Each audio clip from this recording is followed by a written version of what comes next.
Maybe just give people a minute or two to settle and then. Okay, members, if we can find some seats and we'll get the meeting on the way.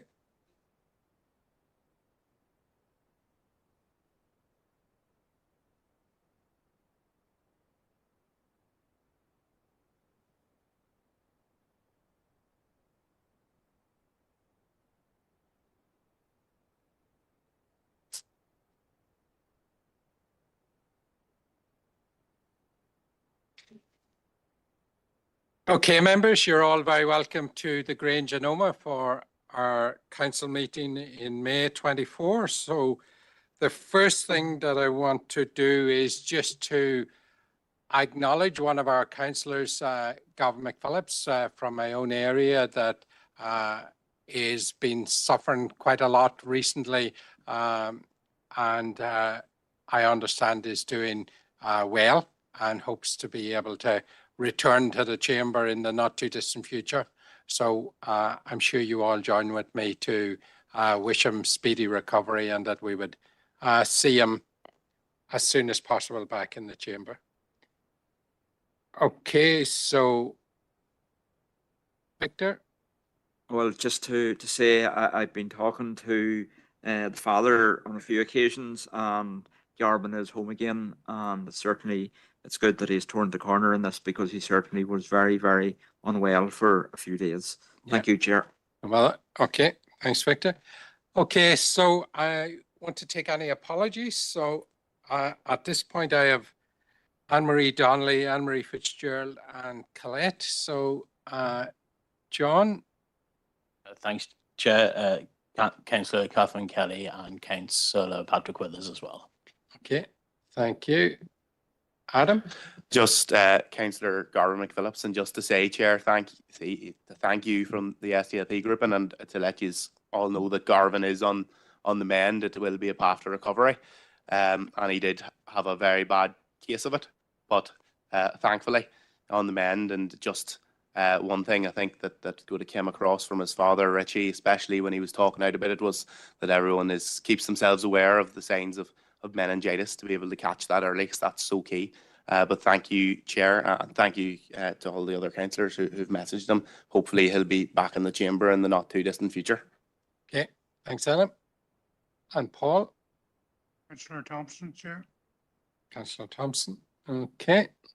And Victor? He's all right. They're perfectly timed, John. Okay, and no other apologies, so thank you. We're going to move now to confirm the minutes of the council meeting held on the 9th of April. And so for accuracy first, page 1, 2, 3, 4, 5, 6, 7, 8, 9, 10, 11, 12,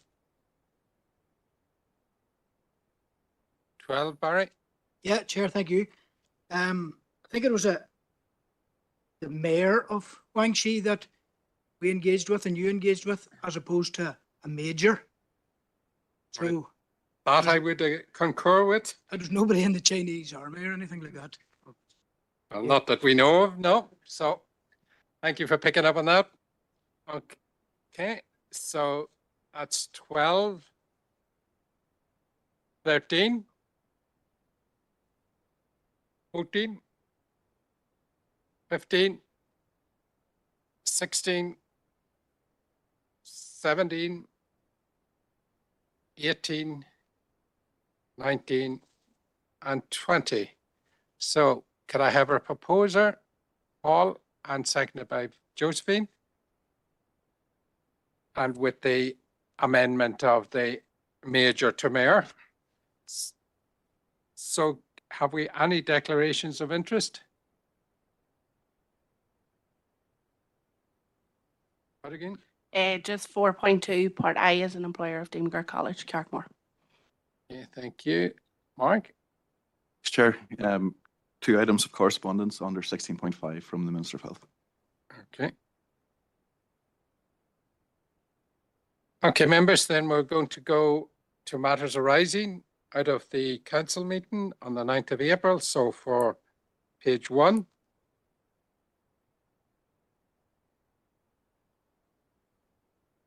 Page 2. Okay, Chair, just with a number of items on page 2. So maybe for ease of reference, I'll just take them in the order of the resolutions.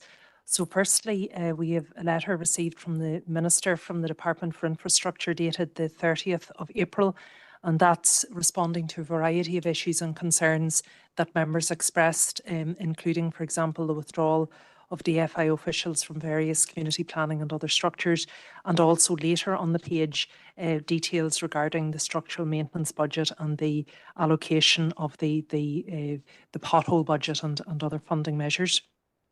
And then also on that letter, Chair, in your other correspondence folder is a letter dated the 6th of May 2024 from the Deputy Secretary within the Department for Infrastructure.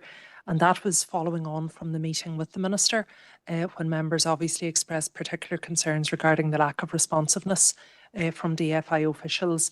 And the suggestion included within that letter is, in the first instance, maybe to hold a clinic with members, that we could nearly have a reset of the relationships with the department. So I'll maybe pause. There's letters further on then from Northern Ireland Water and NILGA on that page as well, Chair, but you may wish to take the DFI ones first. Okay, so this is dealing with the DFI at this point. Stephen? Okay. Padraig, DFI, yeah. No, mine's any water. Okay, let's try this again. Is anybody coming in on DFI? Seamus, excellent. Thank you, Chair. No, it's just on procedures of the council around writing to a minister. I'm just wanting clarification, and maybe the chief executive could give me clarification on it. We have a SPAD in the council chamber who works for one of the ministers.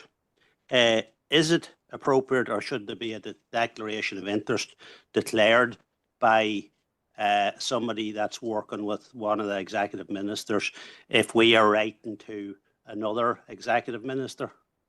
It just seems to be that would be a conflict of interest. Chair, the guidance that we received, in which we tabled a couple of months ago, set out the arrangements that the Department of Finance have, I suppose, summarised by way of a code of conduct and guidance in relation to special advisors and those who wish to remain as councillors or participate in local political activity. My recollection of that guidance is that it was deemed appropriate that a member who is a special advisor remaining as a councillor would declare an interest on all matters relating to the Northern Ireland Assembly, or the Northern Ireland Administration. But as with all such matters, the final choice around declarations is up to the member themselves. Okay. All right. Yeah, thank you, Chair. My specific issue for DFA is the business of Woodbrook Village, and I'm just wondering, has there been any response? It's the whole issue of unadopted developments, and I've since written myself, as an individual councillor, seeking a meeting with Daniel Healy and David Mitchell, I think it might be, in the team, and I included in it Shergram, Retreat Manor and Coolnagyard, Woodbrook Village. There's lots of, I represent the Omagh DEA, others will be familiar with their own DEA situation, but unadopted developments all over the town of Omagh. It affects Gritton, surface for residents who live there, curbs, footpaths, everything. So it's a real priority issue, and that's why I'm hoping that there has been a response, but I don't think there has. No, Chair, just to confirm, the letter has issued, but we haven't received a response as yet. But just specifically in relation to unadopted estates, within the Minister's letter, you will see there's a very extensive list straddling the district in its entirety. So we will certainly, we will report it as soon as we do receive a response.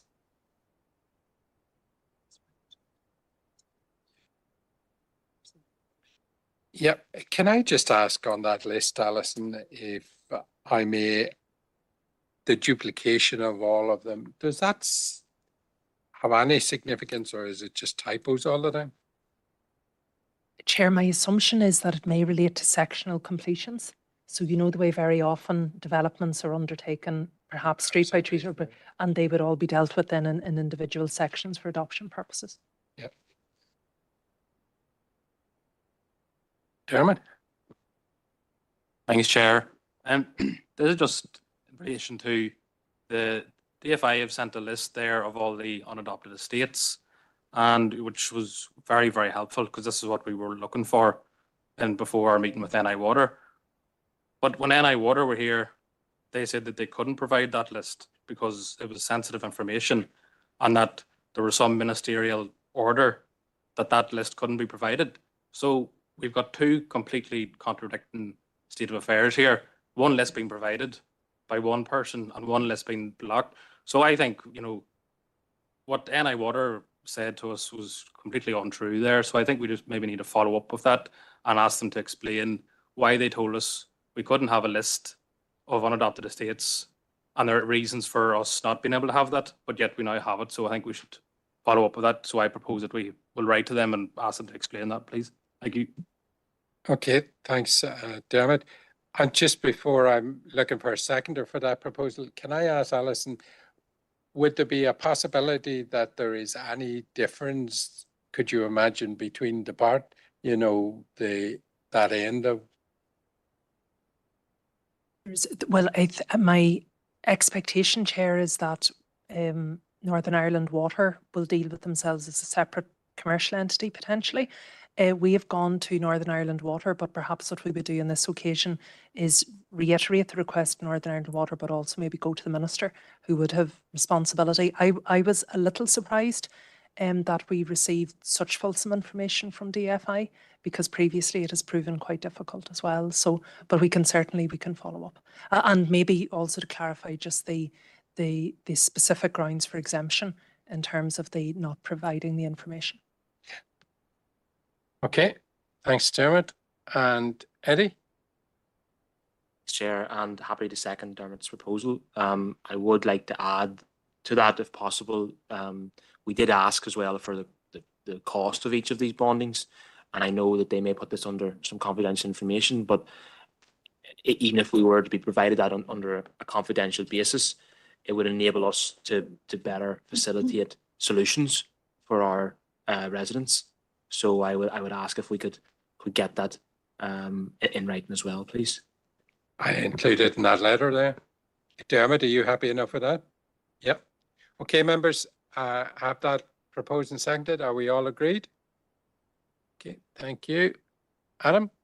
Thank you, Chair. Just on this topic, obviously, the councillors are aware there's a difference between states that are unadopted by NI Water and those unadopted by DFI. You can have one.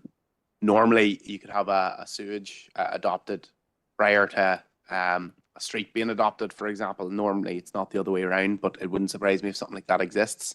What might be a way around it, to another angle to go for, would be to look at discharge consent notices. Any residential building or any residential private sewage treatment works, which is what these will all be for 2 or more housing, has to get a discharge consent. So perhaps in addition to that, to help us get the information faster, in case NI Water still don't give it to us, is that we write to DERA to ask for a list of all residential discharge consents within the district. Now that'll provide quite a few that are adopted, but hopefully that'll give us an idea of where we stand, because it should give you the company or the person who it's given to, so it should be clear who uses NI Waters and who is private and unadopted. Okay. You're proposing that it'd need to be a separate. Yeah. probably be better separate there. Okay, John?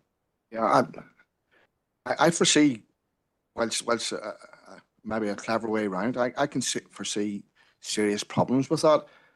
I have 3 properties on my town land, and my father owned them originally, and I have 3 consents for 3 separate houses with their own sewage system. So that means that every individual building in the countryside that's been built since the late mid-80s will have a consent. That's going to be massive for our rural area. We're going to get a massive a van load of paper, and who's going to go through it? I think I foresee serious problems. While it's clever, I think it's a serious problem. So I don't know how we narrow it down, but I think that could be a serious problem trying to go through all that. Very wide. Okay. Bernard? Thank you, Chair. It's just regarding Shergrim Grove. You know, there's houses there that can't be sold because the sewers aren't adopted, you know, by NA Water. And I'm just wondering, has there any letter ever been written to the company, Brackenwood? You know, I think the council might have had correspondence with Brackenwood maybe at a time, maybe back in the last mandate.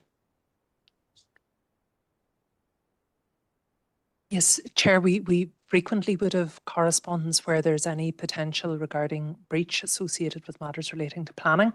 The difficulty, though, is, as has previously been advised, once the properties are sold, the individuals who become liable are actually the householders themselves, as opposed to the companies.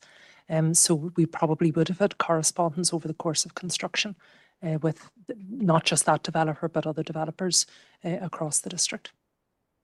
It's a serious issue. It's just, you know, there's no maintenance in these parks. There's no lights. You know, the roads aren't fixed. The manholes are lying. You know, it's just a complete mess. You know, it has to be sorted. And unfortunately, been so for many, many years. Yeah. Tommy?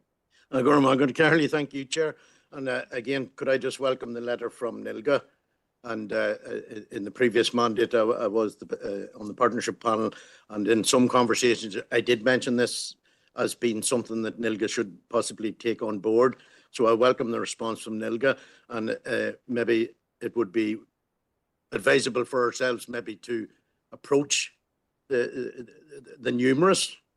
In fact, I got a shock when I read the amount of actual unadopted areas within our district, but obviously there is a similar issue across the whole 6 counties. So maybe NILGA might be the best channel to go to because of the partnership panel, and Councillor Brown is now the rep, can have direct input with the ministers, and with NILGA's assistance, maybe bring it up the agenda to deal directly with minister. I think that may be the, instead of maybe taking random approaches and lettering here, maybe an approach through NILGA would be our best method. That's an opinion, Chair. Yeah, I'm sure that can be followed up there. Robert?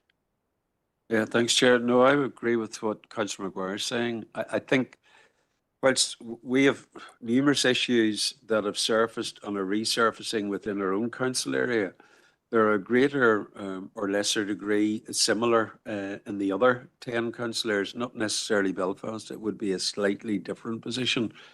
And I think we need a more coordinated approach to actually get a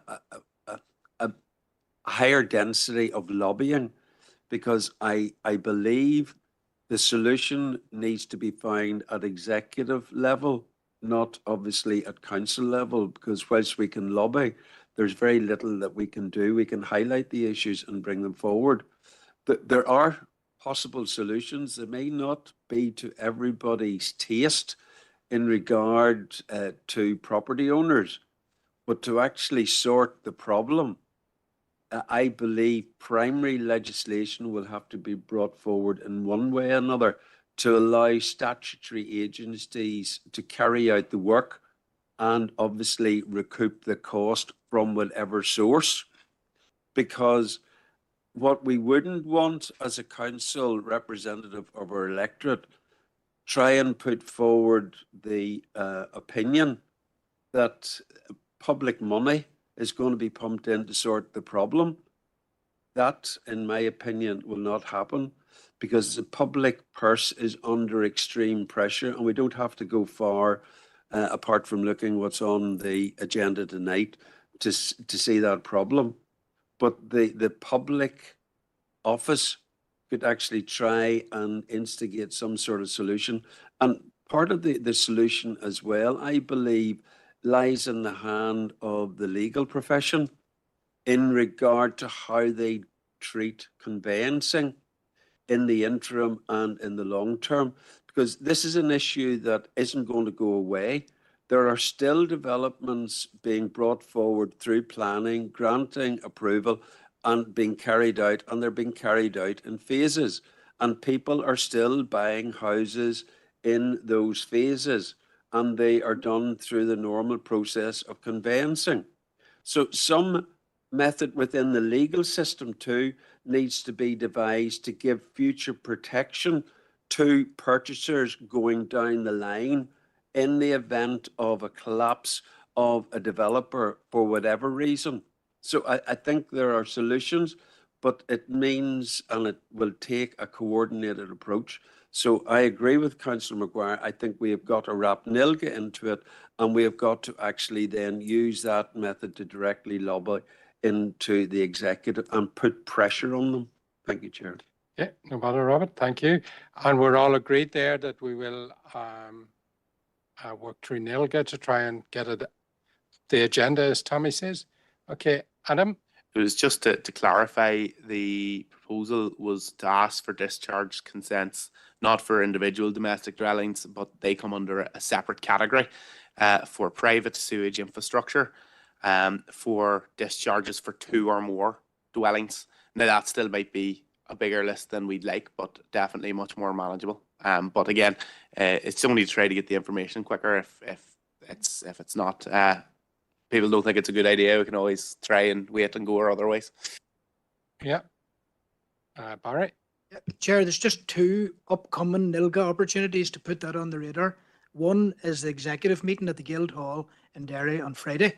Both myself and Councillor Rennie will be in attendance, and if we had a wee briefing note from the council on our view of this, it would be very helpful for the 2 of us in relation to that meeting. And then the following Friday, the full members of NILGA, as designated by this council, are in that preparation meeting that Councillor Maguire talked about there to help Dermot and others when they meet the partnership panel. So this Friday and the following Friday are 2 specific NILGA opportunities to raise it. Thank you, Chair. Excellent. Thanks, Barry, for that.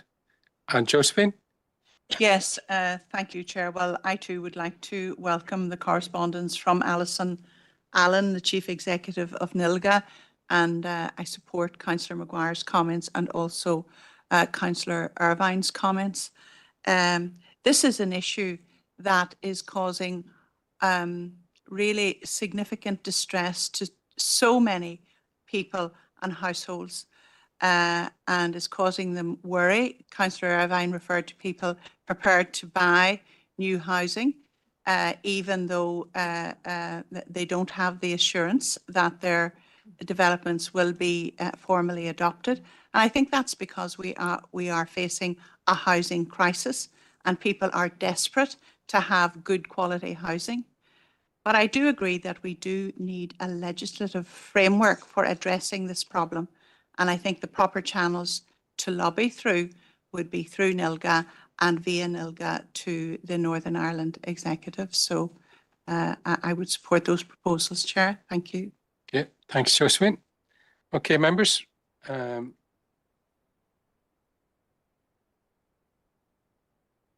yes.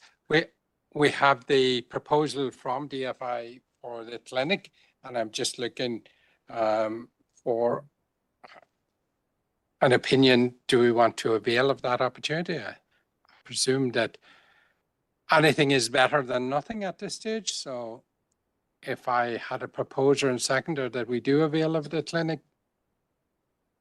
I would take it. Dermot's proposing, and yeah, Bernard, I seen Bernard there, so go take Bernard as our seconder. Are we all agreed? Okay. moving along. Yeah, and then Chair, just, I know members did reference the NILGA correspondence as well, but just also to note then we have a response from Northern Ireland Water, and this was in advance of the special council meeting just a couple of weeks ago, again regarding unadopted estates. Now I know at the meeting very little information was able to be provided by those in attendance, but we can follow up again as the course of actions that have been agreed. Okay. Padraig? Thank you, Thomas, and I know I didn't any other business, so I'll just throw it in here. Can I propose that we as a council send an urgent letter to NI Water seeking clarity that both the 9.7 million investment and the 4.8 million investment in Loch McCrory will go ahead. There are rumours locally that this is not the case and that it's on pause, and there's a lot of uproar. So just an urgent letter, please. Okay, have a seconder for that? Roisin, thank you. Are we all agreed? Thank you, members. Okay. Yes, just if I could have a proposal and seconder for the NILGA correspondence. Tommy and Josephine, thank you. Okay. Yeah. So thank you, Chair. Just then at the bottom of page 3, we have now received a letter from the Minister of Health dated the 2nd of May, and members, it's the first letter in the other correspondence folder, and this is in relation to the cuts at Lisnaskea, particularly impacting on women's health. Okay. Josephine? Thank you, Chair, and thank you, Alison. Yes, well, I welcome this correspondence from Minister Swan, and firstly, I propose to note the correspondence, Chair. Yeah. And I welcome in particular the reinstatement of funding for GP elective vasectomy. I know that members of this council, including myself, had raised serious concerns about the lack of that service within our council area, and it's good that the Minister has progressed this investment. The tone of the Minister's letter is very positive towards primary care, and I think Minister Swan really does understand the crisis that is being faced, and he also recognises the value, Chair, of GP elective services.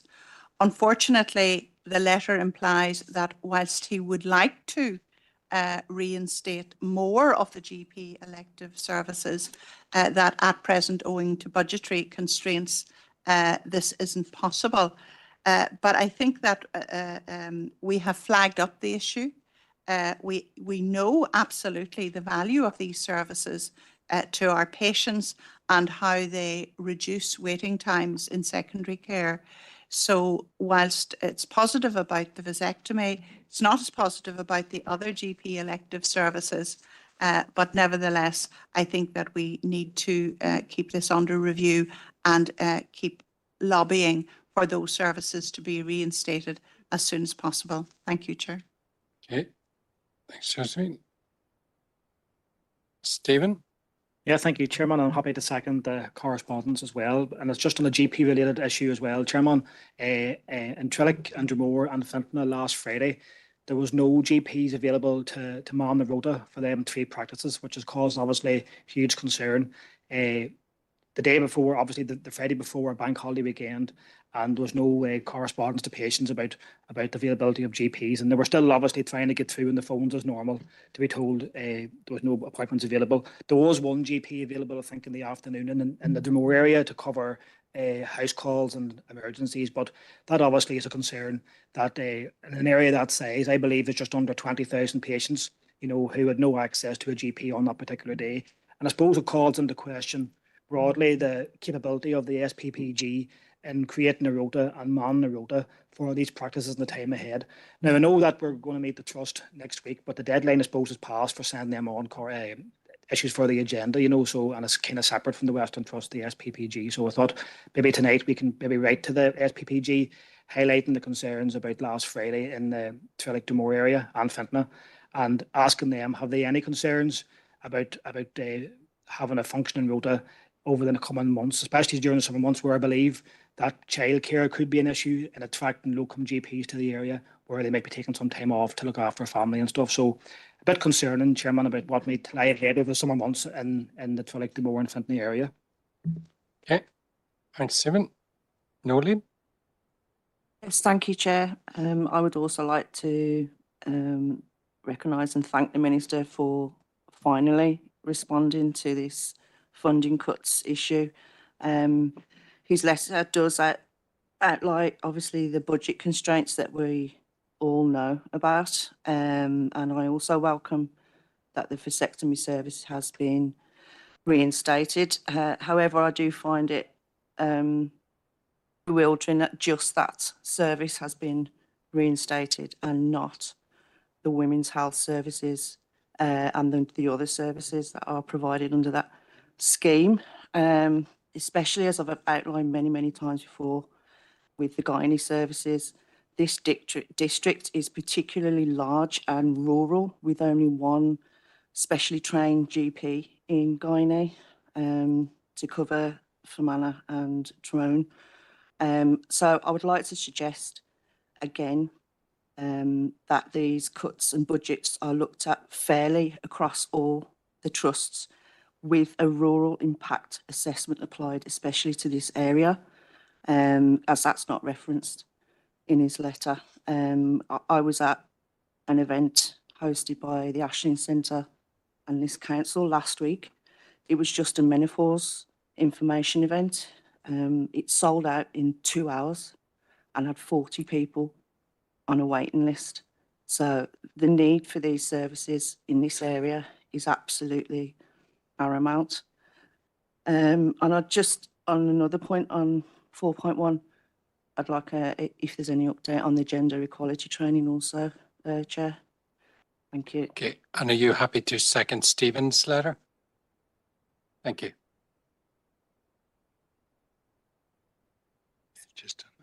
Just on the training, Chair, at the Policy and Resources Committee meeting, it was confirmed that we would proceed with the virtual workshop. So dates are now being looked at for that, and they'll be notified to members as soon as they're confirmed. Okay, and that's just by way of an update. Proposed by Stephen and seconded by Noeline that we write to the SPPG to look at how they are compiling their rotas and so forth to try and avoid this point where there is no doctors in place. Are we all agreed? Okay. Seamus? Thank you, Chair. And I suppose it's good that the Minister finally did write back to us after months of inquiry. I know he probably is busy given his running for election in Westminster elections, and it probably takes up a lot of his time. And I suppose the COVID inquiry threw questions up about this minister, where all the other parties were really concerned that the people that was working in the Department of Health had went into their silos, and the other parties didn't think they knew what they were doing. That's not me that's saying that. That's the COVID inquiry. Civil servants seem to be saying that. This minister has he's complaining about not getting enough money, and every department isn't getting enough money right enough. But this department gets half of the block grant. I believe it's £15 billion of a block grant. The Department of Health gets £7.3 billion.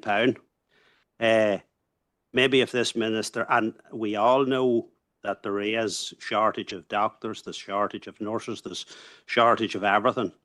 But this minister has administered over the total collapse of the health service in this part of the world. We have no GPs. We have the services has left the hospital. We have people going from the SWA down to that in the Galvin and waiting for 24, 36 hours in A&E after being promised a bed. This is the legacy of this minister, who has now informed us that he's going off to fight the election in Westminster, and he's resigning from the Department of Health. I would say the sooner the better. From what I have seen, what has been administered over this part of the world, our health service is non-existent. People can't get doctors, people can't get into hospital.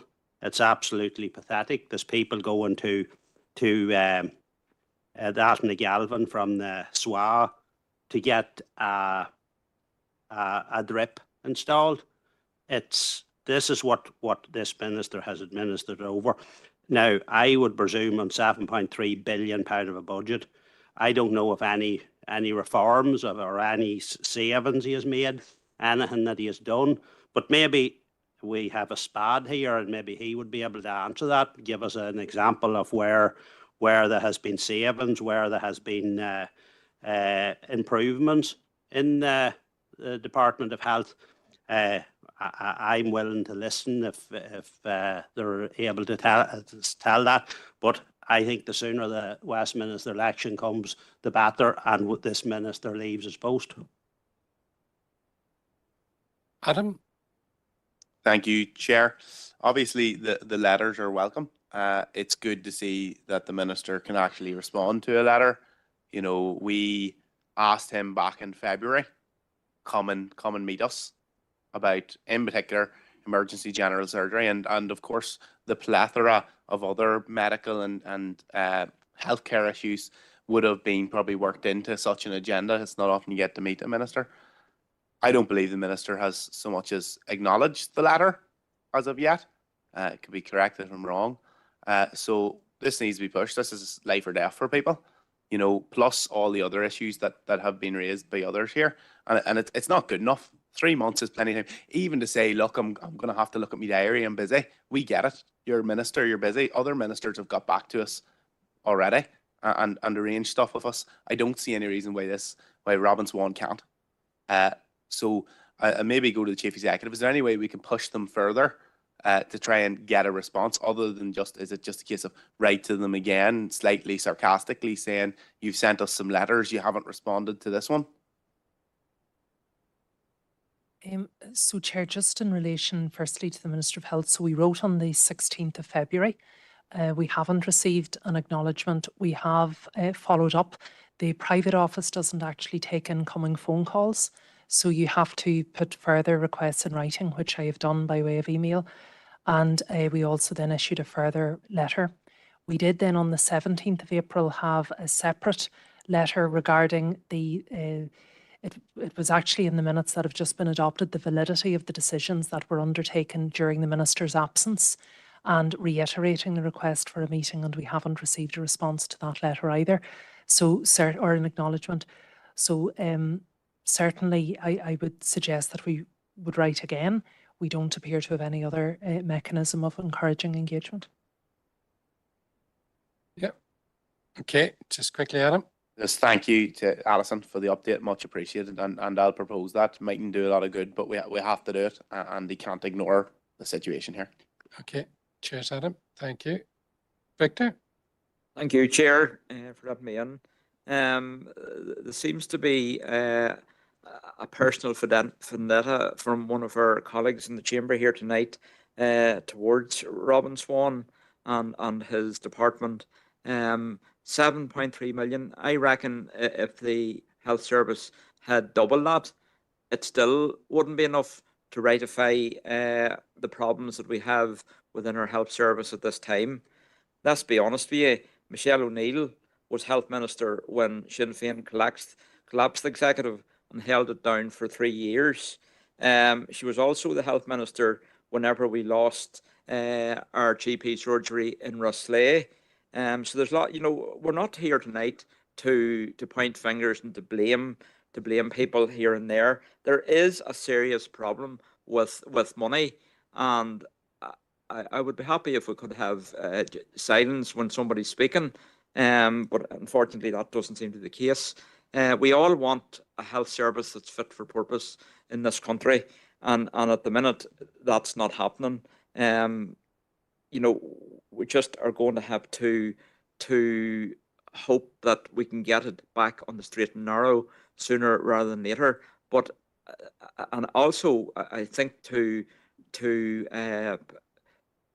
ask one of our fellow councillors to comment in his role as SPAD here tonight. Mark is here as a councillor for Erin West. He's not here in his position as a SPAD for the health department. And whether we like that or not, that's the reality. Thank you, Chair. Okay, thanks, Victor. Tommy? We're Margaret Carley. Incredulous comes to mind. We have a member that declared an interest specifically on health issues, but has remained in the chamber. He has listened to every member that has spoken in relation to health matters. So the fact that he's still in the room, as I said, is quite incredulous. But I can only hope now that he has that glorious position of being the right-hand man to the health minister, that he will relay the issues that all our members have just outlined. I don't believe that's going to happen. But for the other member to suggest that he's here as a councillor, but not as a SPAD, incredulous is another word for that as well, Victor, makes absolutely no sense. We've fed up listening to nonsense over the years in this chamber. But again, we can only hope that there's some benefit to the people of this area, that this man can bring direct information in to the minister's office. And okay, thanks, Tommy. And Robert? Yep. Look, the whole of Northern Ireland basically has an issue with finance, and if we go elsewhere in the world, there's an issue with finance. The problem is more fundamental. We can snipe and we can chip and we can counter chip and do whatever we want. Is that really going to sort the problem out? Well, it's going to make yourself feel a wee bit better, but it's not going to sort the problem out. The problem actually means that we have to have major reform across all our departments in government in Northern Ireland to actually make it function better. Particularly in health, we have had numerous reviews over the last 12 to 15 years carried out under different ministers carrying different political party hats. And essentially, nothing really has changed. What has happened is that time has moved on and it's exacerbated the problem, particularly within regard health. If we're going to fundamentally change health, we actually have to fundamentally change the way the whole system of health is delivered, and also how the workforce is actually recruited, trained, and moved in. And until you actually recognize those problems, and there are people in the chamber that work in it and do it, and I'm not asking them for a comment, but they understand what the problem is. We are not actually going to change the problem.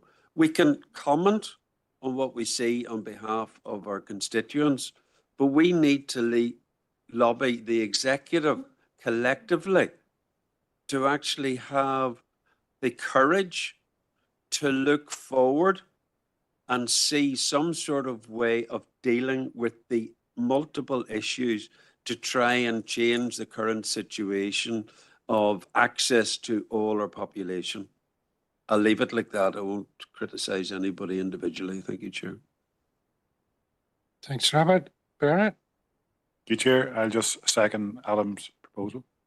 Okay, that's very good. I need a seconder there. We have proposed by Adam and second by Bernard that we write back to the minister again. Are we all in agreement? Okay, thank you. Diana? Thank you. Yes, going back to Councillor McCann's topic there of Dromore and Trillick GP practices. I have actually raised this, tabled this as a question for the upcoming Health and Social Care Services Committee, and with regard to Irvinstown practice that has been experiencing, limited opening hours due to staff shortages, funding issues and resources. So I'm happy that it could be included, that we raise at the same point if members are willing. Thank you, Chair. Stephen, happy enough? And that was seconded by, who seconded that? Nolene. So you're happy enough that that's included, yeah? Okay. And Mark? Thanks, Chair. Just to keep myself right, just to declare an interest in those 2 letters that are going to the SPPG and to the department. Okay. Nolene? Yeah, Chair, can I just clarify that it was noted that I want to write back to the Minister about the rural impact assessment? Never. It is on my little note here to get a seconder for you there, Nolene. Thank you. Chair. So I just need a seconder. Stephen's willing to second. Are we all agreed? Okay, the end of the day. And somewhere along there, and I'm closed the conversation now on this, but somewhere along there, in my view, the buck does stop with the minister. And somewhere along the line, I believe that the people of Erne East were promised a health centre in the not too distant past, and that has not been acknowledged or moved forward to any degree or given us any correspondence. So perhaps somewhere along the line we could have a reply on that. Yeah. Okay. Moving along. Nothing else on 3, 4, 5. So Chair, just a few items of correspondence here on page 5. So again, I'll maybe just take them in the order of the resolutions. So firstly, we have a response from the Minister for Education in relation to the vacated sites working group around Stroul campus, and also in relation to the supply chain opportunities and the social clauses. Separately then, Chair, we have received a response, it's in your other folder, number 3, from the Education Authority regarding the approach to area-based planning. Now, it says in the letter, Chair, that the Council will be consulted at appropriate stages in relation to area-based planning, though members will be aware that our experience to date would suggest we are notified very late in the day, if at all. We then have a letter from CCMS, and this is in relation to the representations regarding Dean McGurk. So in the letter, the Chief Executive of CCMS is advising that they did not object to the proposals. They provided some information in relation to clarity, but also they do not consider it appropriate to meet with the Council, and their meetings going forward will be with the department and with the school. So the 3 different letters, Chair. Okay. Roisin? Thank you, Chair. I'd like to propose noting of the letter and understand there are conversations going on between the CCMS and the Minister. I'd like us to go back and ask, did they consider the Rural Needs Act when the decision was made? They seem to have ignored that. Thank you, Chair. Roisin, are you happy to note the 3 letters? Yes, Chair. Yeah, yes. That's grand. And Barry? Yep. Can I second Councillor Roisin Devine Gallagher's proposal and the noting of the letters? Okay. But just in relation to the Education Authority, we have an arrangement in place with the Education Authority that they will engage with us at least once annually in a formal way. We've reached that agreement with them, that understanding with them in the previous mandate. Can I ask that we try to re-invoke that, and that even if it's early autumn, if it's sooner, all the better, that we meet with the senior management team of the Education Authority and collate our issues for that direct engagement when it happens. Thank you, Chair. Okay. That's a proposal there by Roisin. Are we, and seconded by Barry, are we all agreed?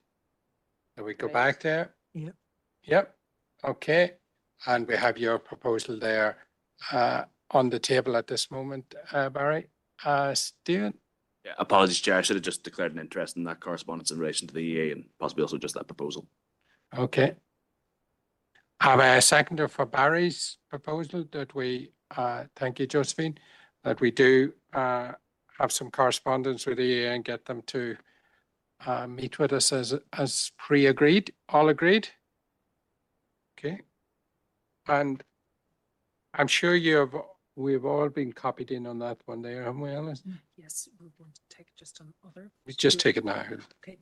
So Chair, just the last item, item 6 in your other correspondence folder, it's from the Integrated Education Fund, and it's really regarding the publication of their forthcoming research around rural primary and secondary provision and particular challenges in more isolated areas.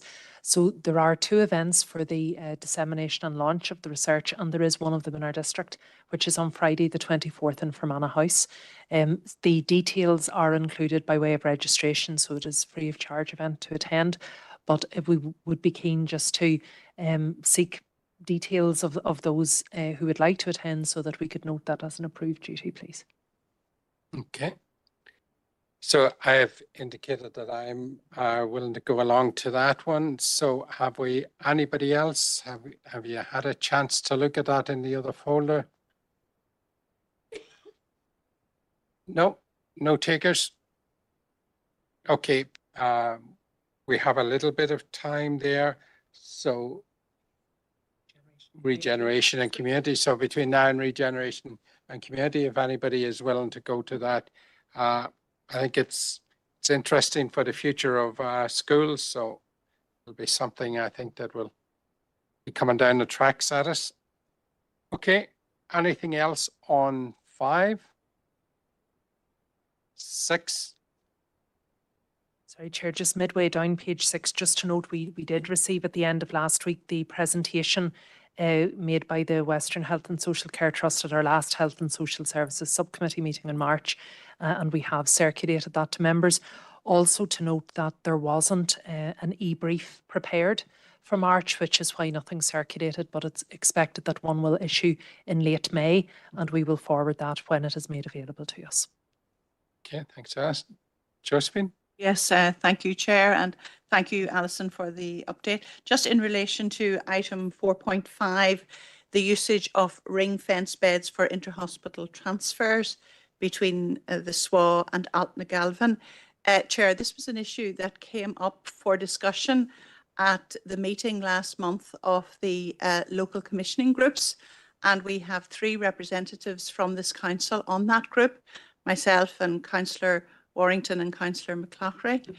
My understanding from what discussion we had on that is that there aren't any ring-fenced beds to accommodate interhospital transfers. Certainly, clarification was given by Sophie Lusby, who is our commissioning lead for the Western Local Commissioning Group, that beds are found for patients from the emergency department purely on the basis of clinical need, that there is a triage operation and patients will be prioritised for beds according to that. And my understanding is that there aren't any ring-fenced beds, but I feel that this is not acceptable, because we were given assurances when emergency surgical services were removed from the SWA that there would be ring-fenced beds to accept those interhospital transfers. So I certainly would propose that we get further clarification from the Trust on exactly what their position is, Chair. Thank you. Okay, thanks, Josephine. Do we need that circulation thing noted? Okay, all right. Yep, I'll second Councillor Deehan's proposal. Thank you. And just on page 6, this constant reference to recreation facilities, particularly for female patients at Elm Ward. I presume we haven't received a response? Chair, that's correct. We did issue a further letter following the last council meeting, and we have received no responses yet. I did speak to Trust colleagues, and they had advised it was under consideration and they would be issuing a response, but nothing as yet. Can I just point out maybe the inconsistency? Earlier this week, I was contacted by a journalist who made the same inquiry because they picked up on my proposal, my initiative here within the council. They got a fulsome answer. The journalist got a fulsome answer from the Trust, but the local government authority has not. So I'll just make that observation. I don't want to be too vexatious about this, because at the heart of this are patients, and at the heart of this are hard-working staff. You know, but I would say this, we have identified as a council a number of strategic priorities that we would like to see, for example, in the programme for government. And one of them is the finalisation, the delivery of a mental health unit in Oma on the site of the Oma Hospital and Primary Care Complex. You know, there's a serviced site in place. It was promised that we would get a 26-bed acute mental health unit, state-of-the-art, modern, 6 integrated psychiatric intensive care beds, a therapy centre, an 8-bed alcohol and drug treatment unit, a 20-bed unit to facilitate older people mental health, dementia, and a therapeutic hub. So that was part of what was called the settlement, the health settlement for the southern sector of the Western Health Trust. Now, how do we progress this? I think we need to go to the minister again, because I recall raising this with Edwin Poots when he was a health minister. That's how far back this goes. And that's where the leadership needs to come from for the delivery of this. This is not Western Health Trust delivery. This is Department of Health delivery. So can I propose that we seek a meeting with the health minister as soon as possible to see how the mental health unit can be progressed for the Oma area and for the Western Trust area and the council area from Ananoma. Thank you. Okay, thanks, Barry. Adam? Thank you, Chair. I listened with great interest to Councillor Deehan's contribution there regarding ring fence beds. And if we take what was said from that meeting of the Commission group that Councillor Deehan and others attended, these ring fence beds don't exist and never existed. Now, that would be a clear and utter, position. I'll be careful what I say here. I don't want to end up being threatened to be sued like some of my colleagues were in the past. But essentially, they've put out false information in their consultation. So their consultation, the entire consultation, which included numerous mitigating factors as part of this, as part of their consultation, emergency general surgery, included this about mitigating factors. I would be interested perhaps in a legal opinion onto if a consultation willfully, because that's what it looks like, any reasonable person would say, willfully includes false information.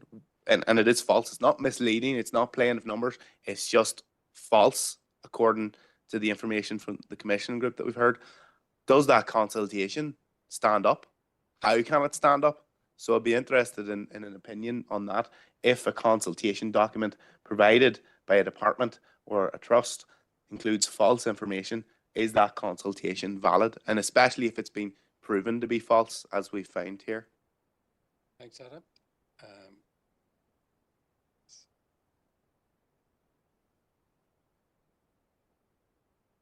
Yeah. Yep. I go on. Yeah. Sorry, Chair, I was just saying that, so Mr. Kingston is here, our legal services officer. I know Philip will be providing some advice later in the meeting and confidential around legal advice more generally. I don't know if that would be the appropriate juncture, which may be better.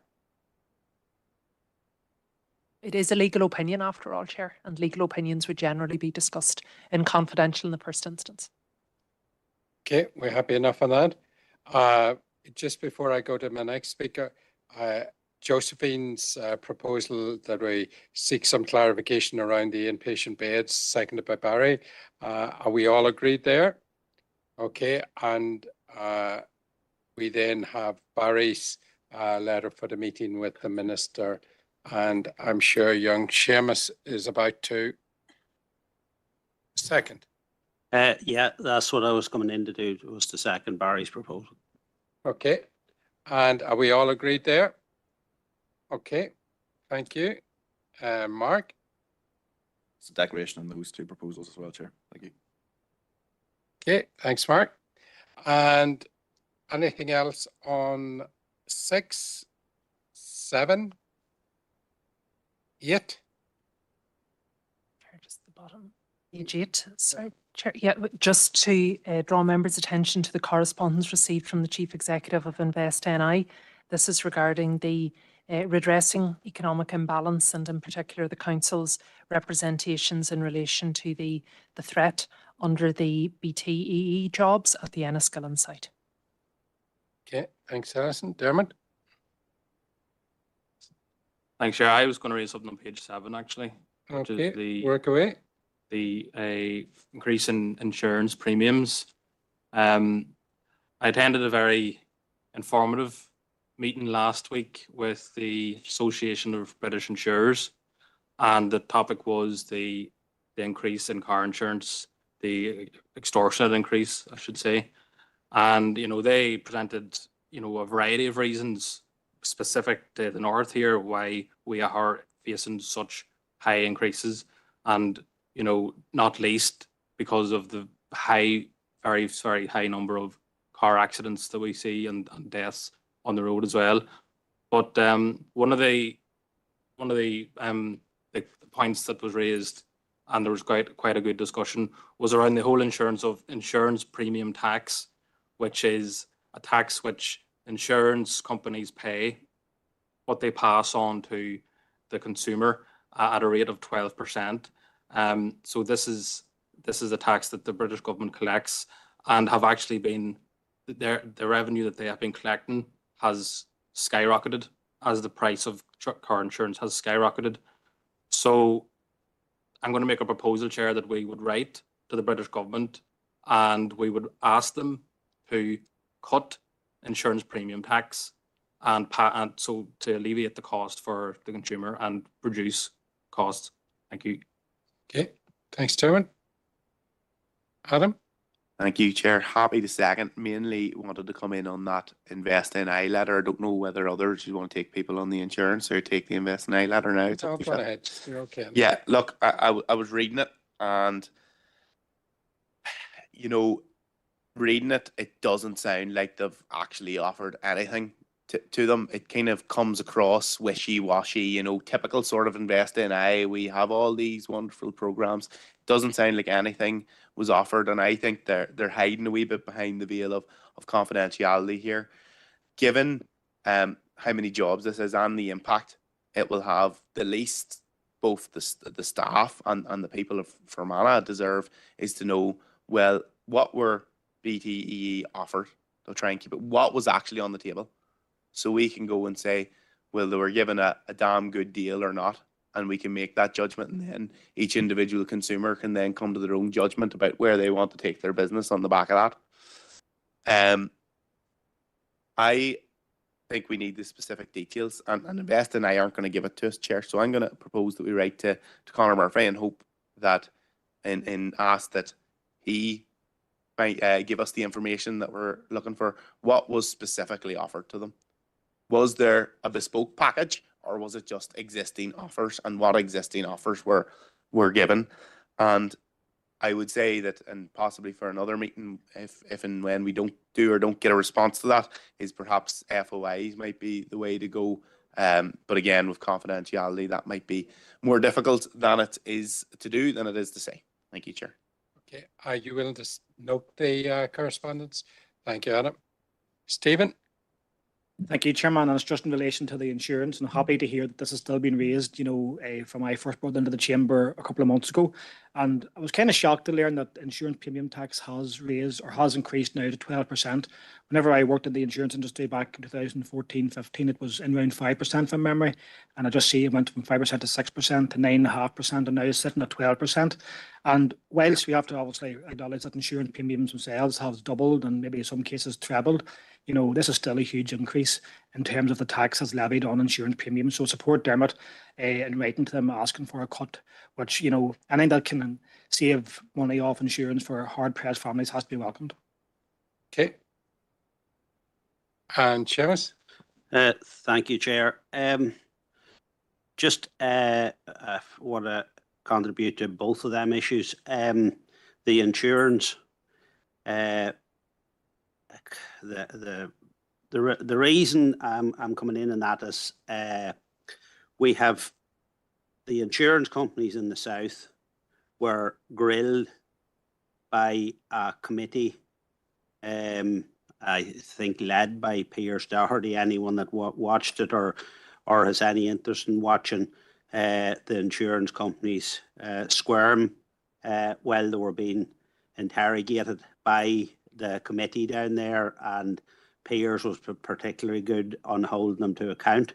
and they really had no answers when it was put to them, because it was basic greed. All of this thing that they're saying, like the most insurance has went up by almost 100%. There is no justification. They keep talking about 25%. Complete nonsense. I know numerous people that has had no claims. Their insurance has went up by 100%. So I'm just wondering, maybe the chief executive or somebody would be able to, or maybe we could write to Stormont.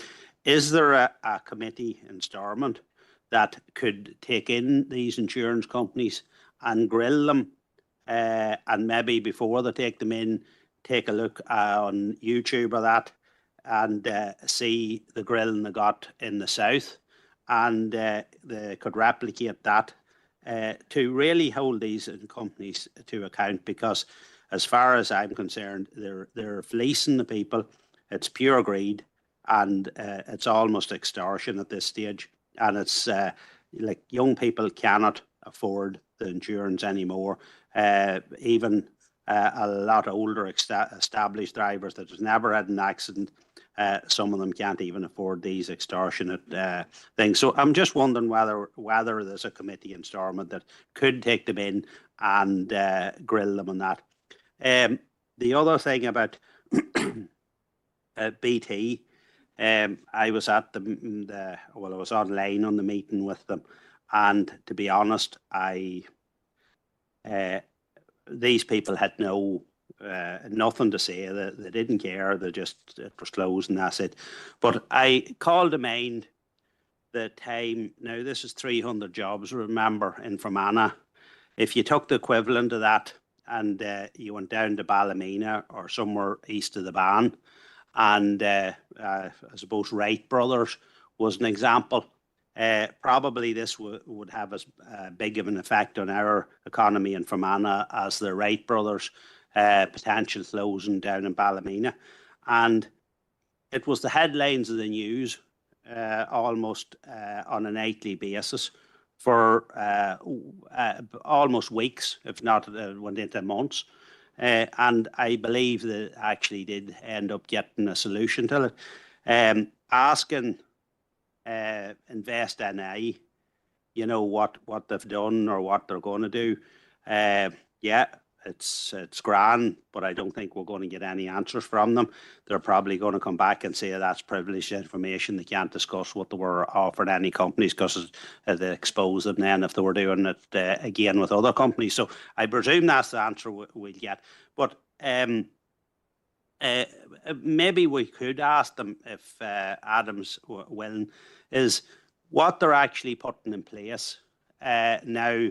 Can the money that has been offered to Wright Brothers be reinvested into Fermanagh around other companies to try and get the equivalent of that 300 jobs covered in Fermanagh? Because this is a disaster for Fermanagh, but we're hearing nothing about it. The news don't care. The media doesn't care. Nobody gives a dang about it. It's that's what we're left with. But you know, if it's down in Ballymena or east of the Band, it's headline news. Okay, thanks, Seamus. Are you willing to note the letter from Invest, or second a noting of it? Thank you. Okay, and Bernard?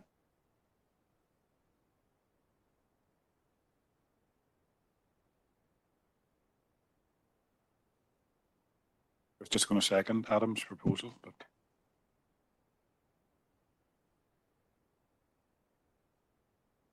okay, so Chair, just a few things there. Firstly, in relation to Councillor Green's query, we can clarify. I would have thought probably the Economy Committee would be the nearest in terms of the scrutiny powers of the insurance, but we could certainly check that, and if it's a different committee, we can direct it accordingly. Just maybe, notwithstanding the comments that have been made, Chair, from members in terms of Invest NI, but just a reminder that the Chief Executive of Invest is due to meet with members on Tuesday, the 28th of May at 2 p.m. It's an in-person meeting here in Omagh. But also, Chair, and provides maybe an early opportunity for an engagement with the Minister. We have also written to the Economy Minister to request a meeting with the Council regarding the BTEE situation. The Minister was due to speak at the Chairs' Conference on the 23rd of May, but unfortunately due to an executive meeting is no longer available. However, he has agreed to meet with representatives of our Economic Development and Inward Investment Working Group, and that is next Wednesday, the 15th of May at 9 a.m. in Belfast. So we're just liaising with members regarding their availability, but it would certainly be an opportunity for some of those matters to be referenced. We are still pursuing, obviously, for the meeting with the Council in its entirety, Chair, but it might just be timely next week for the matter to be raised. Then we're getting the opportunity. Okay, so I have the proposal by Dermot, it's seconded by Adam, that we write for some clarification around the insurance tax that is rising so rapidly. Are we all agreed? Okay, thank you. And then we have Seamus is really doesn't need seconder to write this time, do we? Okay, if we just have a seconder that we write to Anthony, so that we write to Stormont just to clarify if there's a committee that could interrogate a little bit on the insurance whole industry there. And then we have Adam's proposal that was sort of slightly changed or altered by Seamus's. So do you want to sort of? No, I think, Chairs, I understand that Councillor Gannon had proposed that we would write to the Minister clarifying what exactly was on the table, what was being offered by way of an incentive for BTEE to remain. Was it bespoke or just a repackaging of existing offers? And then I think Councillor Green had added by way of really supplementing that, could the department make available a package of a similar scale to that was made available in Ballymena, for example, around Right Plus, to enable a solution to be brought to Enniskillen to allow for investment in County Fermanagh companies to ensure the jobs would be protected. Okay, both happy enough on that. Are we all agreed, members, on that one? Okay, Diana?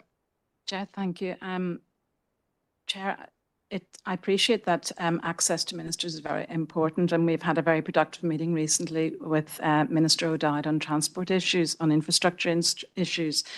Now, the meeting with Minister Murphy, I'm unable to attend, and I think it's important to have those meetings, but 9 a.m. on a Wednesday morning for members of this council to travel, I just would put a plea in there that in future that ministers can understand that that's quite a tall order to be there at 9 a.m. coming from Fermanagh. Thank you, Chair. Oh, totally concur. Eddie? Thanks, Chair. I was actually coming in on Seamus's proposal to write regarding insurance companies, and I was just wondering if we could add one or two things to that. If the first section would be to actually discuss what Stormont has done to question why the underwriters of the insurance are pulling out of Northern Ireland, because that has a major impact on the competitiveness of the market and therefore knock on the price. And secondly, have Stormont investigated potentially having a publicly owned insurance company. We have VHI in Ireland that does various forms of travel and health insurance. It's a publicly owned company that is a standalone. If we're losing insurance underwriters in Northern Ireland, as we are a smaller market, we've always had fewer insurance companies as a result of that in Northern Ireland, but it's getting more and more exacerbated over the past year. Could we discuss or question Stormont? Have they even considered that as an option? Yeah, fair point. Is Adam and Seamus happy enough with that? It's included? Okay, members, we're good to go on that. Okay, so we're moving on there. Nothing else on 8. 9.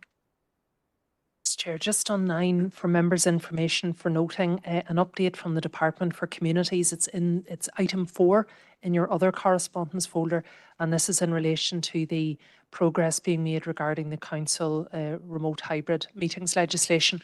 And as you'll have seen, this is in draft form, so will be shared with the legal officers group. But certainly the intent from the department is that this will be presented and agreed by the Assembly before the summer recess. So we will advise you when that duly happens. Yeah. Can I have a proposal and seconded note? Roisin, thank you. Paul? Okay, thanks, members. Anything else on 10? Mark? Thank you. Thank you, Chair. And it's under item 4.13, the Dalradian Pub Inquiry. I mean, Chair, it'll not surprise members to hear me raise this again tonight. I mean, I've been probing this issue. I've been investigating this issue for a number of weeks now in terms of just exactly how much this council's participation in the ongoing public inquiry is actually going to cost ratepayers. It's fine participating as a paper exercise is one thing, but when we're actually using public and ratepayers' money, it's a very different thing. So as I say, Chair, I've been probing for a little while and then for a number of weeks, and then eventually a figure came. We were able to unearth a figure of £400,000, 100,000 last year, 300,000 this year. Now, I'm not sure about others, but that figure came completely new to me. I'd never seen that before. That hadn't been included in any of the budget documents that I'd seen before. So, Chair, so the point would be, I mean, firstly, just to express once again, and I know I've gone on the record, Chair, to express my concerns about this, but now in a formal council meeting, I'd like to do the same again. And again, Chair, another point of deep concern for me at this stage is there have been over recent weeks, and as some media or newspapers in particular have become a little bit interested in this, they've started to ask questions. And I've noticed actually, or I was sent a copy of a report in a local, I think it was one of the OMA papers, and there's very much an insinuation that we as councillors knew exactly what we were voting for within the estimates paper, and that this £400,000 figure shouldn't have come as a surprise to us. I totally refute that. I mean, that in my opinion is false. And as the Chief Executive has very helpfully circulated around all members, I had asked a number of questions, and I had asked specifically on that £300,000, I had asked for the budget line within this year's estimates where that was. And whilst I got a response last week, and I appreciate the response from the Chief Executive, all that did was again confirm and clarify to me that we as members had not been informed about that 300,000. Now, I know if we scrape away some of the corporate talk, effectively that £300,000 has been buried, in my opinion, within a number of corporate management budget lines and cost codes. And in my opinion, it would have been helpful. Well, I'll know for next time for the next estimates process. But again, from my opinion, as a member of this council, it would have been useful. And more than just useful, I would have expected that we as members would have been told that this council was setting aside a contingency fund of up to £300,000 this year. And the issue goes further than that too, because whilst it was 100,000 last year, 300,000 this year, I note actually the Chief Executive also made reference then to another 310,000 that are being held in reserves that we could potentially tap into if necessary. I mean, ultimately, we need to ask ourselves, are we being serious here? Are we seriously going to say that this council is stripping back money from lots of core services, and yet we are setting aside hundreds of thousands of ratepayers' pounds to the side and not effectively, because again, I would reiterate that point, members, I as a member, and I read from what I've read with the other or within the estimates papers, collectively, I think this council was not well served in terms of the transparency, or the lack of transparency, Chair. And if I could conclude just with one very brief question. I noted some media reporting last week that the public inquiry, I understand, has been delayed due to a DAERA, and nothing to do with the council, a DAERA issue. So it's been delayed for a number of months. I'm not sure how many. It could well be the start of next year now rather than September. My question would be, does that ultimately lead to additional costs for us too? Because the consultants that this council that didn't go through the procurement process, and we don't intend to revisit the procurement issue. But does that delay mean that ultimately this council is likely to spend even more in the participation in the public inquiry? Because if you give consultants more time to do something, they will do it, but they will also charge more. So that would be, so there's just a general few comments and concerns, Chair, to get on the record about the lack of transparency, but then also that specific question. Thank you.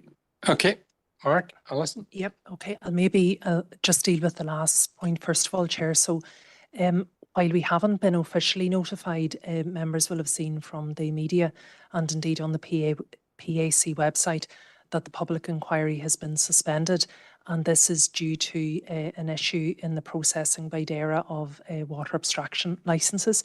DAERA have commenced that process, and I understand it's a 4-week process, so it will present a delay.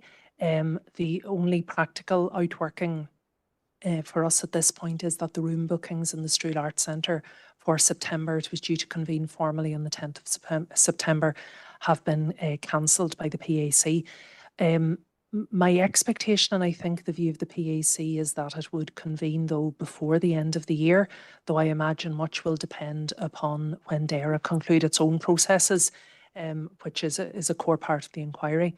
In terms of the second question, Chair, does that have any impact on the Council or our preparations? No.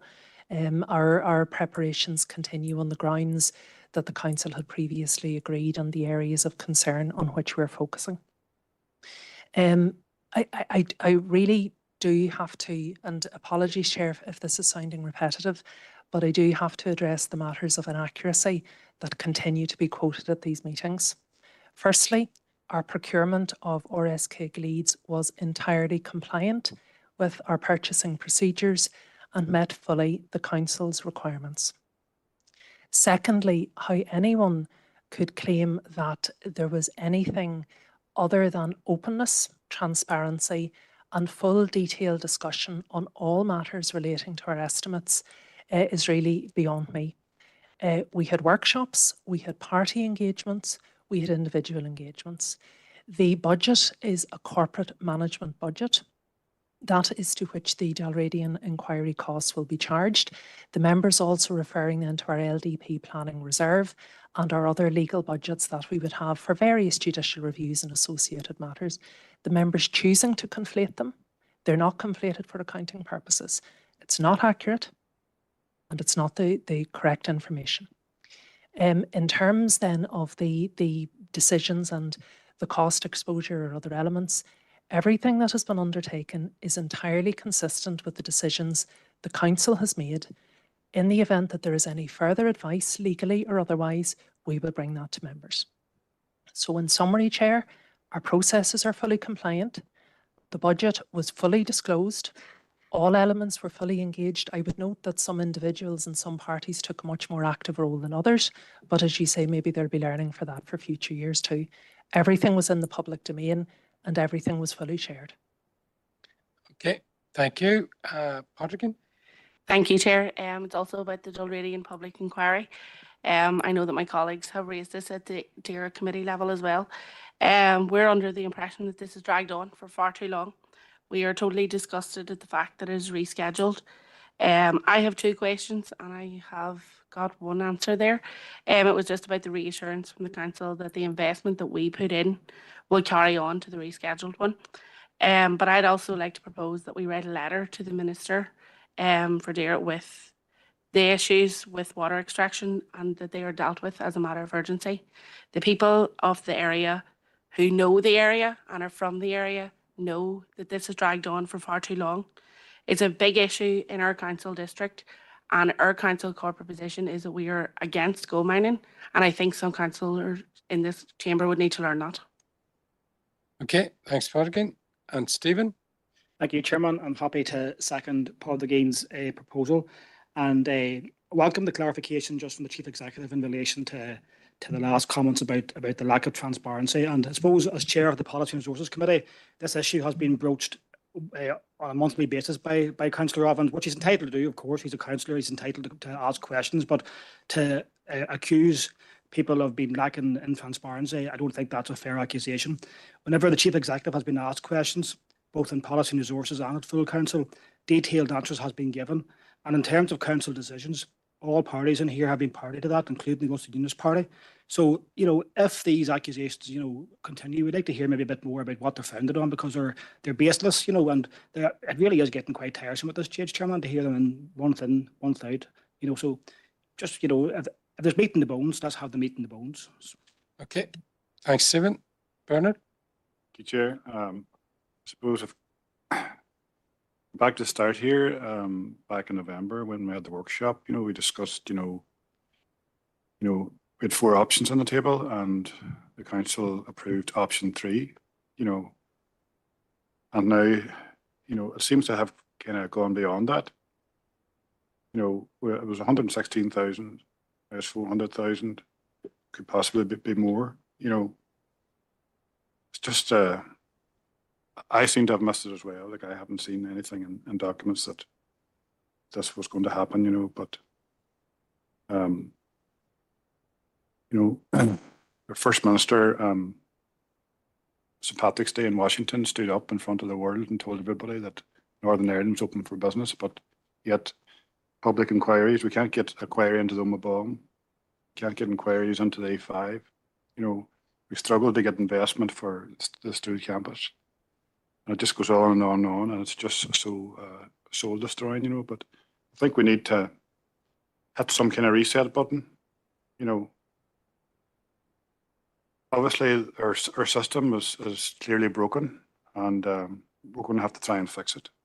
And all I'm asking for is just more clarity around this issue, because everything else is quite clear, but when it comes to this subject, it's not clear. And I just want more clarity. Thank you, Chair.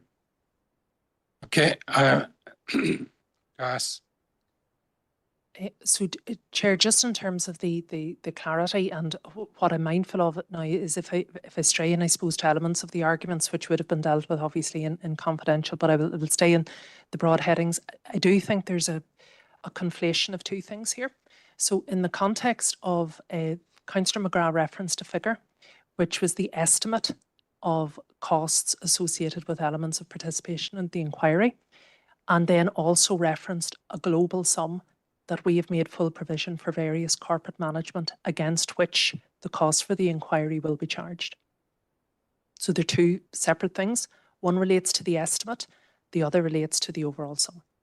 In terms of the public inquiries elements, Chair, and specifically around the reset, and it's just so that I'm clear, so the council's corporate position is one of opposing the proposal associated at Carneyalta, the Dalradian gold mine.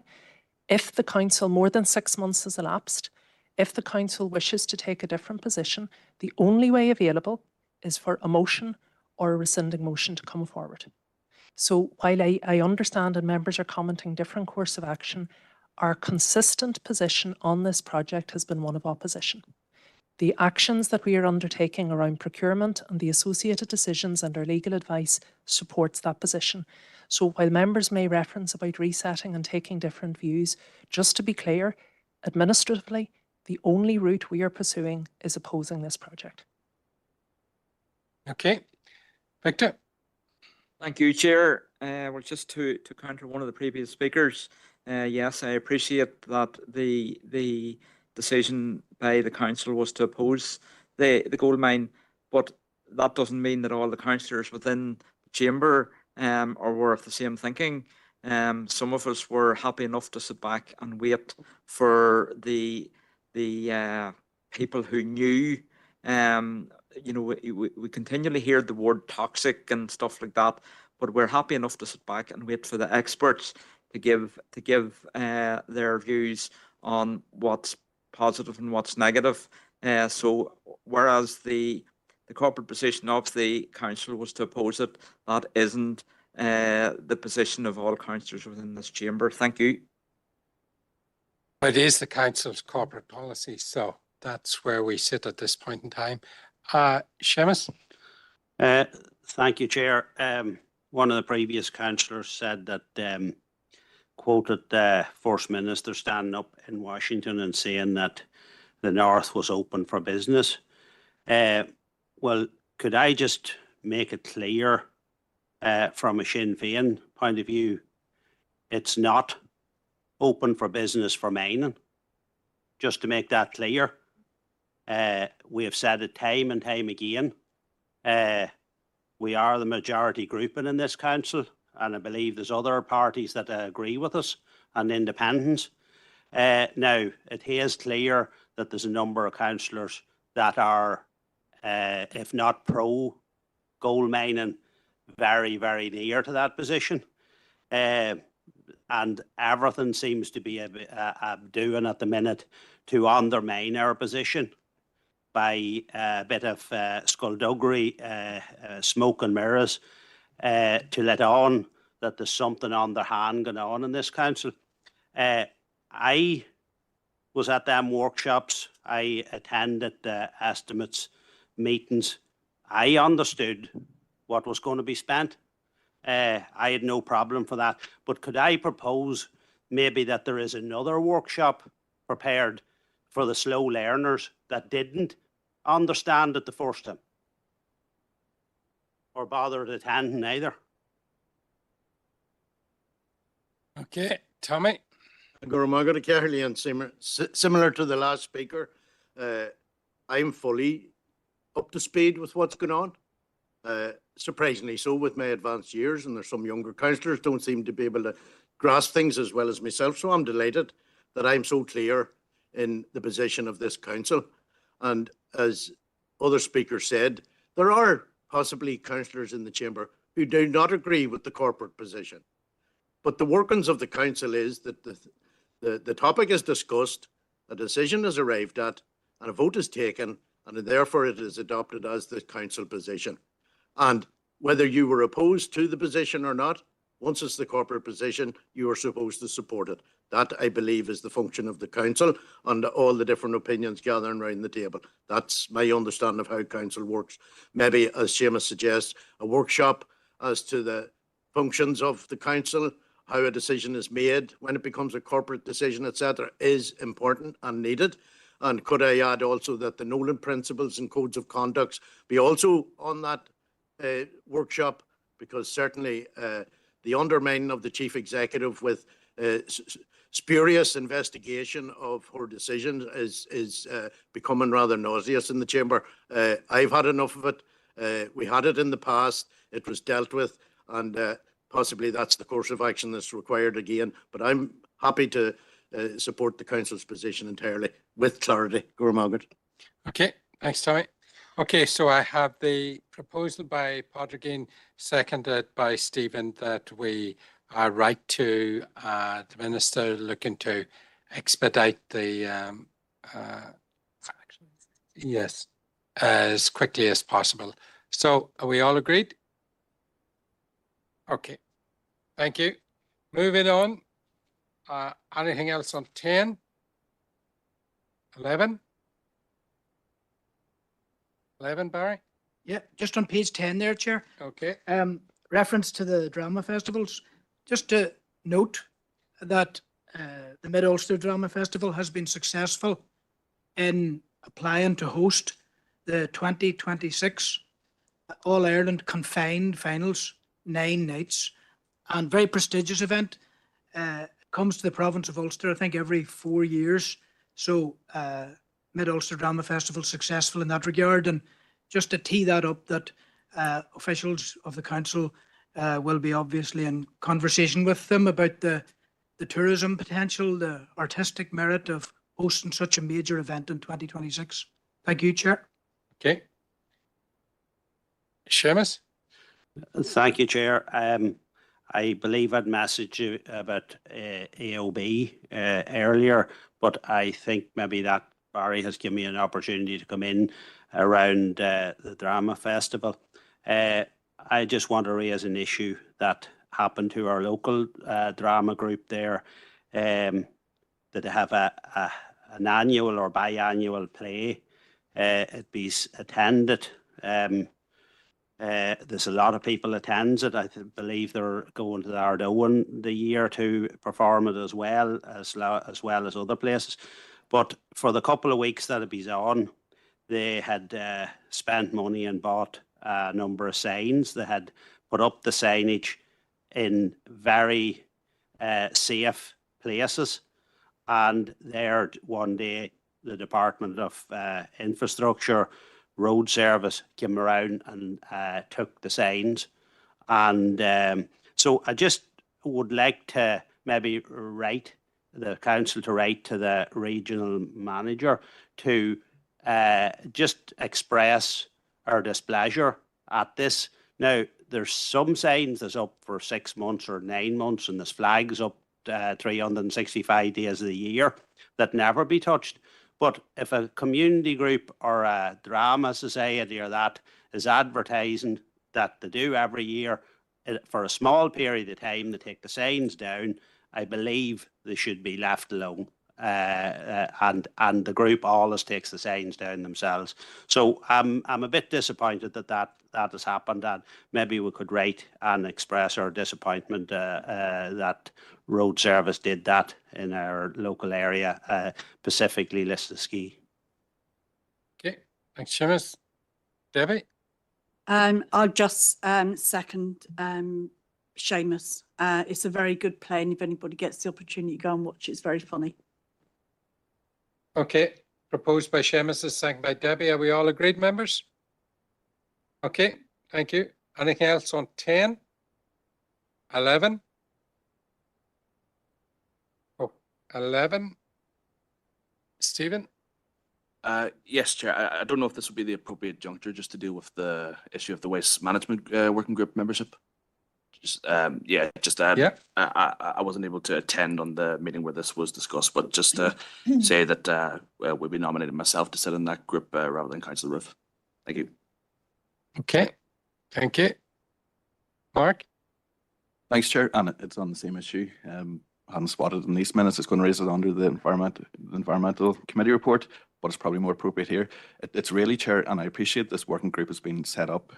It was a number of months ago in this room that I raised this, as did many other councillors that same night, about all the ongoing disruption to the lifting of certain bins and also a lot of significant disruption to the opening times of household recycling centres. So it would be useful, Chair, and I appreciate that working group is working away in the background, but it would be useful, I think, initially, if a brief update could be provided now from officers, if they didn't mind, just so the 40 of us could collectively be brought up to speed, because, Chair, and I will only use myself as the anecdote, yesterday, my brown bin wasn't lifted. Tomorrow, my local household recycling centre isn't open.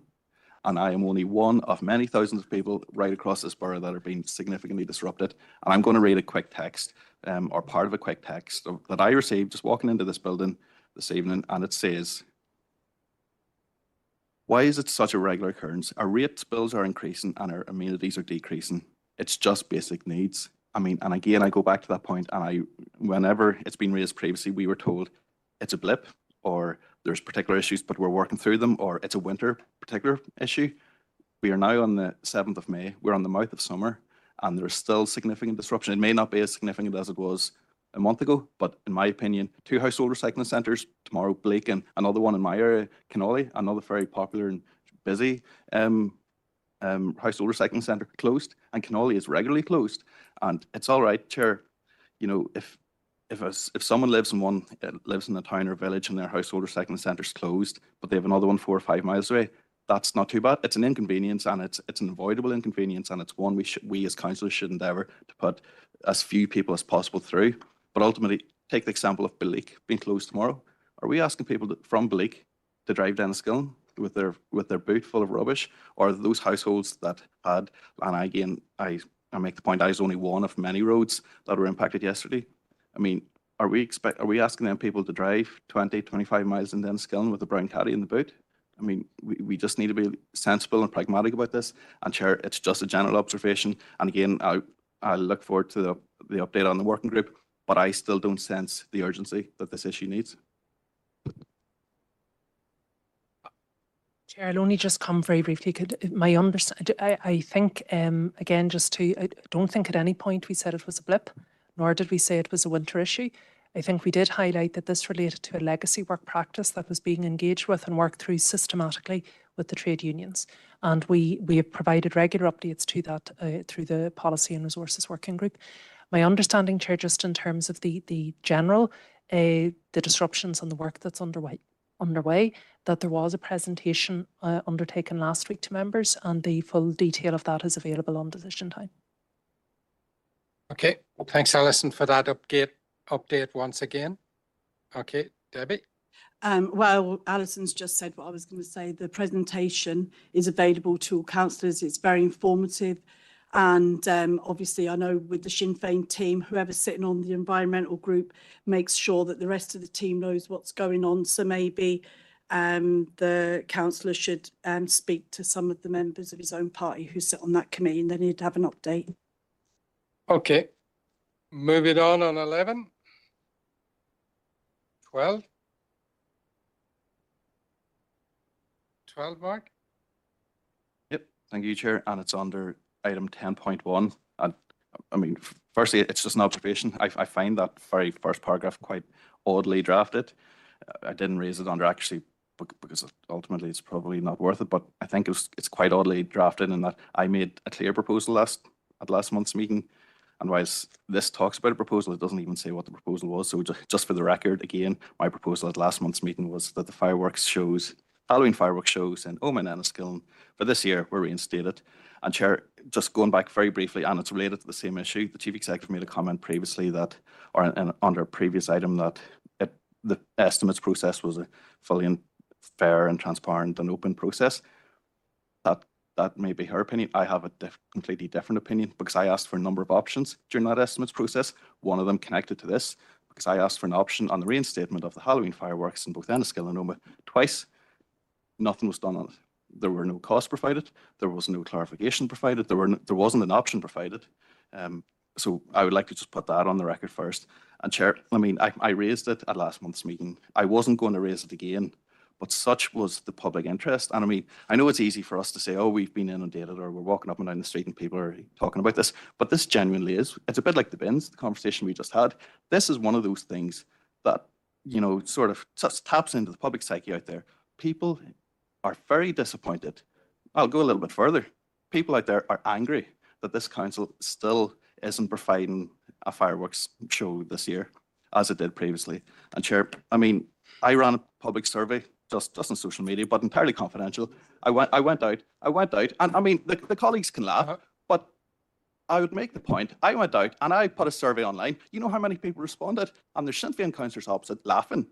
500, over 500, probably several people that voted for them and they're that party. I asked them about the fireworks, and you should see the traction it got on social media. And do you want to know a figure? 91.7% of people who responded wanted this council to reinstate fireworks. So it's fine, councillors can laugh, councillors can push through rates bills, councillors can sit on their backside and feel comfortable and content. Okay, Mark, have you got a question here? But no, it's not a question, Chair. I'd like to make a proposal. I would like to make a proposal because I've listened back to that meeting last month, and it's an issue of procedure. It was rule ineligible, my proposal last time. I've listened back to it, but on two grounds. Firstly, it was ruled that the Events Working Group had spoke against it or ruled against it. My understanding, the Chief Executive can advise me, that working group is advisory. It has no delegated authority of this council. So ultimately it goes to the RNC committee. So I've looked at the recommendations that were proposed and agreed. Nowhere in it does it say that fireworks were not to be hosted or delivered. What happened was there was money set aside for sponsorship, two very separate issues. So Chair, I would like to make the proposal again tonight in the context of a £4 million underspent within this council. So this is a new proposal, new money. I would like to make the proposal that the fireworks in Enniskillen and Omagh be reinstated this year. And again, I do so on the back of a public survey that some people think is a laughing matter, 91.7% support. And businesses within Enniskillen, not sure about Omagh, but businesses within Enniskillen spoke to me about this and they want to see this delivered. So I'd like to make that as a formal proposal tonight, Chair. Okay. And yeah, let me just take Adam in here. Adam?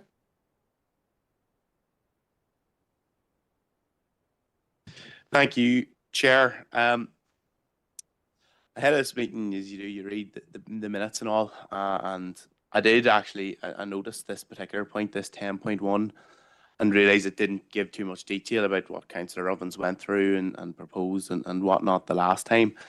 So I went back and listened to it because I remember after it, I was sitting thinking, oh, when he first proposed it, he's talking kind of about new money, he's talking about money from an underspend, or that we have underspent, because we have budgeted very well. I must say, you always budget in such a way that you have more built in, which is positive, and therefore you can reallocate them to new projects or existing projects throughout the year. Because you know what us councillors are like, we always love to throw in a few new projects at the officers.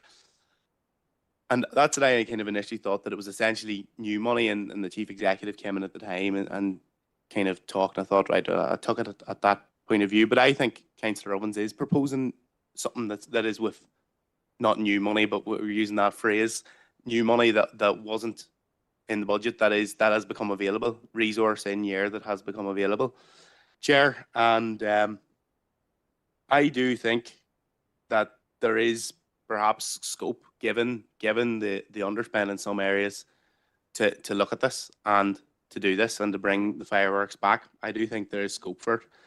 I think there is public demand for it, and there is people, of course, people out there who are not for it, but I do think they are firmly in the minority.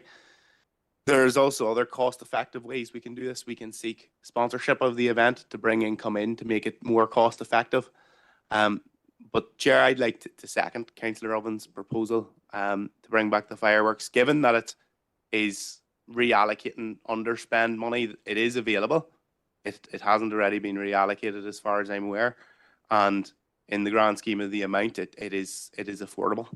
And I do think, now going through the time frames of this, if, let's say, in a hypothetical world, this was agreed, therefore ratified in the first July meeting, you could perhaps have the June meeting, you could perhaps have procurement done within a month of then, and then by the end of July meeting, that's signed off on, leaving any potential bidder August, September, October, which is 3 months, which would be enough time to put on an event of some description.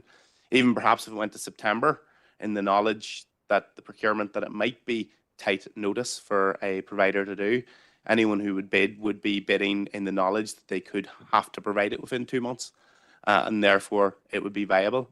So I think it is viable at this stage of the year. I think the money perhaps is there for us to do this, and I'm going to second the proposal. Thank you, Chair. Okay, thanks, Adam. And now I'm going to ask Alison to. Okay, so Chair, I think there's a few elements here, maybe, and just to work back through each of them. And I suppose noting at the outset, we don't live in hypothetical worlds, but in terms, firstly, of last month's meeting and the correct procedures, once a proposal is ruled out of order, the detail of a proposal is not recorded because it doesn't exist. And the chair ruled the proposal out of order in the context that, and maybe just to take a step back into the estimates process. So again, I would disagree, Councillor Ovens, with your recollection. We were asked in terms of, I suppose we did the workshops, and then we did a variety of individual party engagements as well. In the course of those engagements, members spoke generally about events. Certainly at the latter stage, I think was maybe at the last meeting, you had suggested around the fireworks. The council decided an additional £50,000 to go into events, and that the event strategy working group, which would be the appropriate vehicle for determining where the money would be allocated, would consider the matter. At the meeting, I believe it was February, but February or March, whenever the group convened, the event strategy working group recommended that the £50,000 be allocated across a variety of existing events and some new events, and that the council would not undertake the fireworks in either Omagh or Enniskillen this year. You're quite correct, that body does not have any identity or authority. Those were the recommendations that were brought to the Regeneration and Community Committee. The Regeneration and Community Committee then resolved, they agreed with the recommendations, endorsed those, and those were the minutes that were adopted at last month's meeting. Therefore, when you made the proposal last month, the resolution had already been taken that the council would not be undertaking fireworks displays this year. In that context, and irrespective of the decision whether it's new money, and putting aside for now the identification of where that money would come from, the correct procedure would be that if a new decision in relation to the arranging of fireworks is now to be undertaken, a rescinding motion would have to come forward. The details as to how to make that are detailed within standing orders. Okay, we're not keeping back and forth on this, Mark. Yeah, no, appreciate that, Chair, but there's just 2 points of clarification. Firstly, it was not a verbal, I did raise it verbally a number of times. It was not the last meeting. I emailed the council on the 11th of January and asked for this option in writing. So there's a record of that. So, you know, it's not correct to say that I left this to the last minute. And then secondly, Chair, it goes to the issue of what was agreed within that RNC committee on the 12th of March. I have the list of recommendations here, and I don't think we need to read them out, but I do not see where within this set of recommendations that this council or a committee of this council took a decision not to deliver the Halloween fireworks. So it's all fine and well, but we cannot misinterpret and we cannot use and abuse recommendations to fit our own narrative. I contend, Chair, that this recommendation, my proposal tonight, is valid under the recommendations as set out under the 12th of March meeting. And again, I would make that proposal, Chair, formally, and I would expect, or I suspect, at your discretion, Chair, that this ultimately would be a decision for the members, because ultimately, if the majority of the members of this council, the 40 members, say no, that's fine. I will not talk about Halloween fireworks until next year's estimates, because I think it is something the council should do. But ultimately, it's a decision for the 40 councillors. And this year and last year, my sense is that this decision has been inappropriately withheld from councillors. Okay. Chair, if I may, just for accuracy again, in the context of Councillor Ovens' comments just regarding the emailing of information, so our final workshop on the estimates was the 18th of January, and that was the culmination of a 3.5-month process. So certainly, I think we had gone out before the end of the year to ask if there were any further information. We received it the week before, specifically, Chair, in relation to the should members choose to take a different course of action, that's absolutely fine.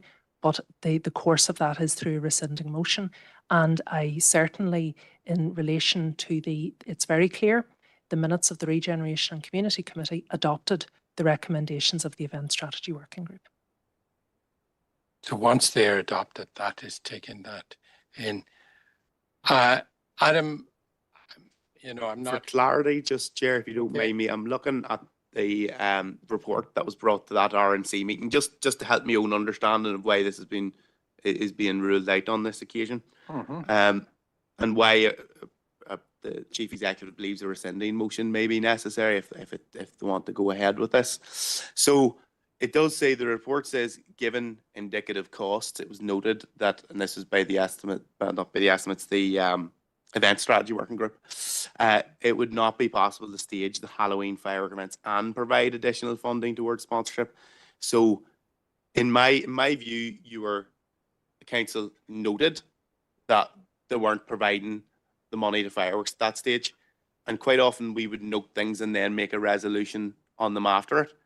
And it's not, I believe this is the case, the Councillor Ovens isn't proposing we take away the sponsorship money. He is content with that decision. It's this noting that it couldn't be done at that stage because of funding, whereas now with underspends, it is financially and mathematically possible. Whether we want to do it or not as a council is a decision for the council to take. I would just say I think that we could go ahead with a vote on this, and then that'll be it out of the way. Hopefully, maybe not to be talked about again, potentially, Chair, but I think it would be useful to go to a vote on this, and I think it does stand, obviously, notwithstanding your decision. You have made your point. Alan? Thank you, Chair, and as a member of the Event Strategy Working Group, I'm going to abstain from voting on this issue. Okay. The Chief Executive has made it exceedingly plain as a result of the decision reached by the working group on this subject. Okay, thanks, Alan. And Debbie? Chair, yeah, I sit on the Event Strategy Working Group, and I don't see the point of having a working group, and we have the discussions, we make the recommendations, just to have it all thrown back at us again. I mean, that's an absolute pointless thing to do. I don't think we should be having a vote. The decision, if there was somebody there from every party, and with officers as well, the minutes are here. It was discussed and it was agreed that we wouldn't do it and that we would spend on other projects throughout the council area. That was the recommendations, and then it was passed, and that's it. End of Thanks, story. Debbie. And Tommy? Guramaga Caherly. Again, just for clarification, the Chief Executive has already outlined the course of action that is open to the member if he wishes to change a decision of the council, a decision that has been made quite considerable time ago. The call-in is required. The member should know what that is, or again, as was advised earlier, maybe some consultation with his party members to explain to him how to do it. But the decision's already been made to make such a proposal, as I say, without going through the proper procedure of a call-in is, I think is incompetent would be the word, Guramaga. And that's rescinding motion you were talking about there, Tommy? Okay, Seamus? Thank you, Chair. And then I'm going to make a decision on this, guys. Yeah. 'Cause at the end of the day, hopefully, we're not going around the house. I know. hopefully my contribution will be very informative. It's and I'm not singling out any councillor here by the way, but this meeting tonight, it kind of brings me back to my long gone school days when you would have a child in the room maybe and they were said no to. Seamus, this is going to be Yeah, that's the point. And they were said no to, and they just kept on asking, and kept on demanding that they'd get what they wanted. And eventually the teacher would have to put them into the corner or something or other. All right. And it has disintegrated to this. Thank you for that useful contribution there, Seamus. I will remember that. Let me just confirm.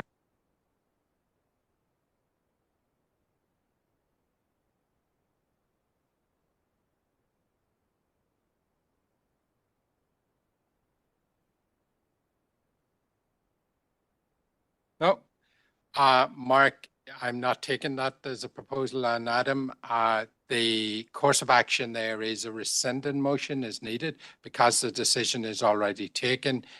It's not contingent on money one way or the other, where that money is got one way or the other. It is that the rescinding motion is needed if that is your desire to attempt to change the decision that has been taken. Okay, we're moving on from that. Anything else on 12? 13? They're just midway down on page 13, the Department for Infrastructure Major Roads prioritisation, and we did have a meeting that you led, Chair, with the Minister for Infrastructure. One of the items, while it was predominantly about the A32, one of the items discussed was also the A5. And just to advise, we have received correspondence from Mid-Ulster District Council, who are now the Secretariat for the A5N2 Working Group. They have secured a meeting for representatives of the working group with Minister Ryan in Dublin on Monday, the 13th of May. And just to advise, Chair, that Councillor Campbell would be available to attend, and we would be recommending that as our representative, just for an approved duty, please. Okay. And Glenn? Garmy, I've got a Caherly, and I suppose I would confirm my availability if Council is content for me to attend the meeting with Minister Ryan. I suppose in terms of the item 14.1, which is kind of way I signalled to come in there, we did have a constructive meeting with Minister O'Dowd. I suppose primarily on the A32, which was kind of the request, but also on other topics, including an update on the A5, which I suppose is in the public domain, that the department continues to consider the PAC report.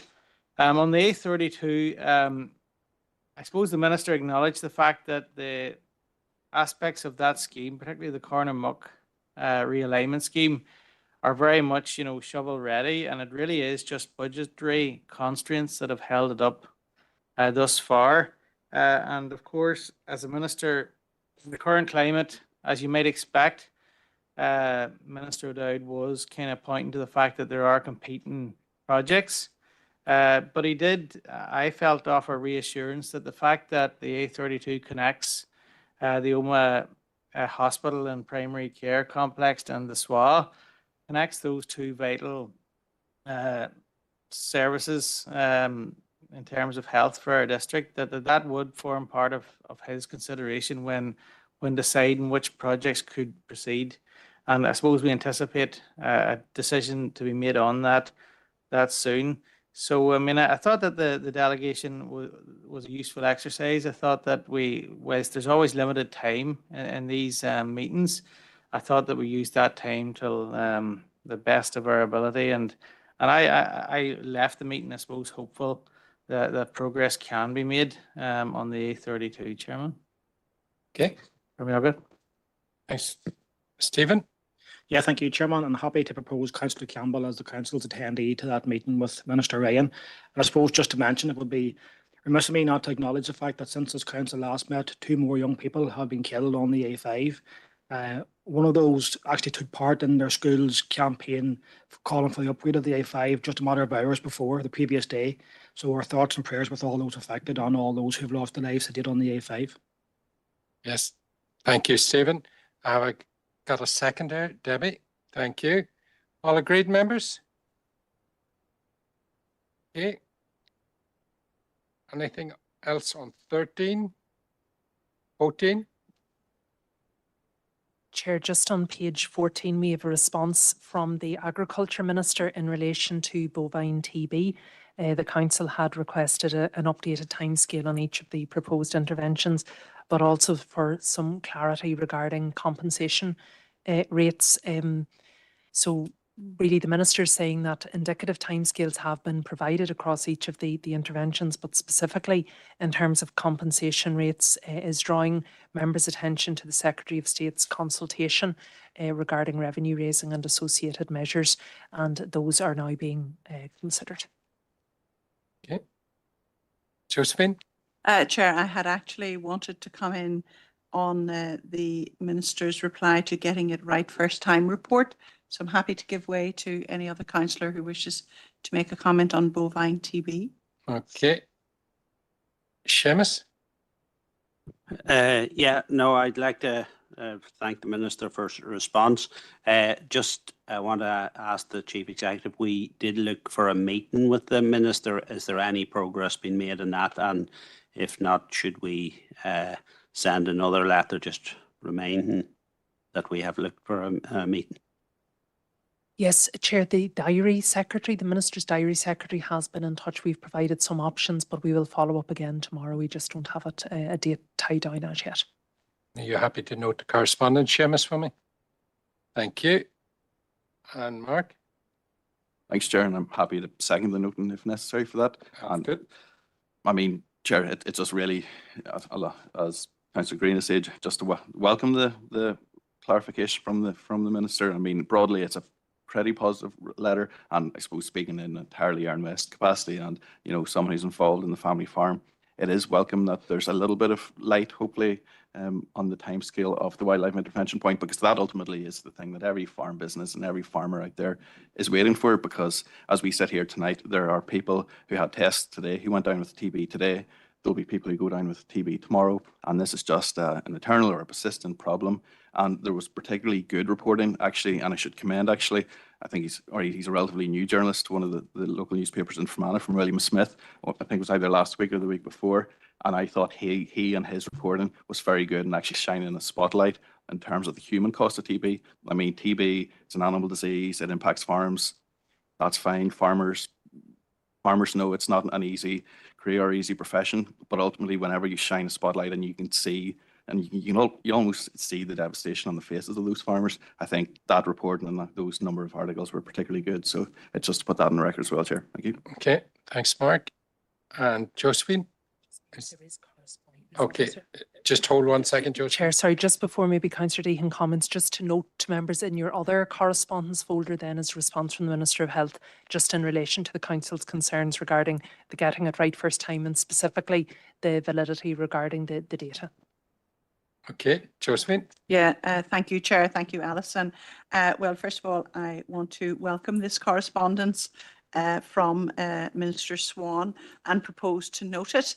And I think this is really important that we have got the clarification that we need, which really caused us a lot of concern at our meeting last month, that women from the northern sector of the Trust appeared to be unwilling to attend specially arranged clinics to reduce the gynecology waiting lists. The Minister has provided clarification that in fact this was anecdotal evidence and that his opinion was that women from Altnagelvin were quite prepared to travel to the Southwest Acute Hospital for treatment. And I believe I made those comments last month because our gynecology waiting lists in the Western Trust are absolutely horrendous. And women are waiting for many, many months for an assessment, a diagnosis and treatment. That's totally unacceptable, Chair.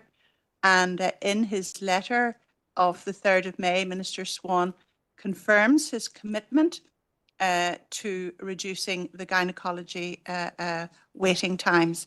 And certainly this report, getting it right first time, I think it's well intentioned. It looks at how gynecology services are delivered throughout all the 5 trusts and looks at ways in which waiting times can be shortened and women can receive their diagnosis and treatment and achieve better outcomes. So I welcome all of that, but I think it's a cautionary tale, Chair, because had we taken it at face value and that report had gone out, it certainly would not have augured well for utilising the Southwest Acute Hospital as being the location for elective gynecological surgery. So I certainly welcome this clarification, Chair. Thank you. Okay, thanks, Josephine. Eddie? Thanks, Chair, and I second the noting of the letter. Again, the clarity does help. I think to put an anecdote in an official report was incredibly unhelpful. The wording of it was incredibly misleading. It suggests that really only 3 people wanted to come. In reality, what's probably happened there is that they had to ring 40 people to book an appointment in a matter of days notice, and it took 40 people to get those 3. I think for most people, particularly in that field, you'll have multiple work issues, you'll have childcare issues, and yes, people will be willing to travel 2 hours, but they need a bit of notice to do that. So it's incredibly unhelpful. Really disappointing that it was included in the report, and there's plenty of other things in that report that was disappointing to see. Thank you. Okay, thanks, Eddie. Okay, members, anything else on 14? 15? 16? 17? Nolene? Thank you, Chair. I'd just like to note the response from the Ministry of Infrastructure to my motion at the last council on the driver theory test, and I'd like to thank his very prompt response and his very detailed letter. It is encouraging that the technology needed to move to online test is continuing. I would also suggest that the technology used in the south, it was through the Road Safety Authority, is maybe looked at. This enabled 600 people who were seeking a licence for professional driving categories to successfully complete their test online during lockdown. So maybe this, that you could have expanded their experience on that. The letter also says that the Minister is content with the locations of the test centres. I would just like to reiterate that Fermanagh and Omagh is the largest council district in area, covering nearly 3,000 square kilometres. So would have some of the longest travelling distances for some to access a physical centre. So having a centre in Fermanagh would be very welcome. But thank you to the Minister for his prompt response. Thank you. Okay, thanks, Nolene. And Adam? Yeah, just when we're talking about Minister, would it be appropriate to bring my piece of AOB in, would it be? Would you like to second the noting? I will second, of course, yeah. One good turn deserves another then. So, I promise you I'd keep it very brief, Chair. And it's to write to the Minister to, in particular, ask about crossing the main road at Timor Cross. Very dangerous myself. I've been out for meetings with Councillor McCaffrey previously, actually, and with other councillors for the area about the safety to get across. There's more houses in the planning and in the pipework for Timor, and with the shop and the church and the school being across the road. So I propose that we write to the Minister asking that he instructs staff to look at ways to improve crossing safety. And it's simply because we've exhausted everything we can do. We need a bit of impetus from the top. We're not getting anywhere going around local circles anymore, and I do think the council's weight would help in trying to achieve a positive result here, Chair. Thank you. Okay, Adam. And Bernard? I would second that, Chair. Thank you. Okay, thank you, Bernard. And Robert? Just an observation, because I use the A509 quite a lot as well in traffic up and down that road. Once you come into Timor on the main A509, it's reduced from the standard 60-mile-an-hour limit to 40.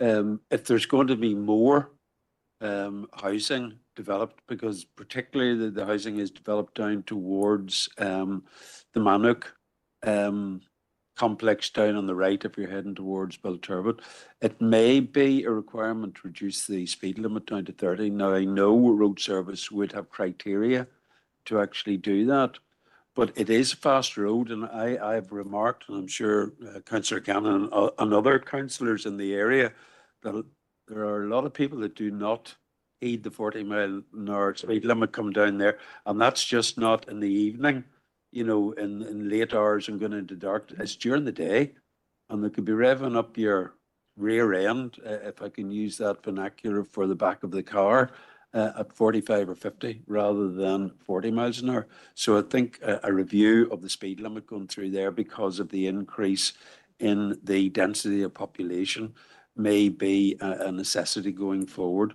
Even if there's a stage reduction, you know, from 60 to 40 and then 40 to 30, it could actually then force people to sort of slow down, and that might be better with regard to that apex, because you have BT Store there and the other things, and you have Timor Engineering, so there's quite a lot of traffic. Okay. Thank you, Chair. Thanks, Robert.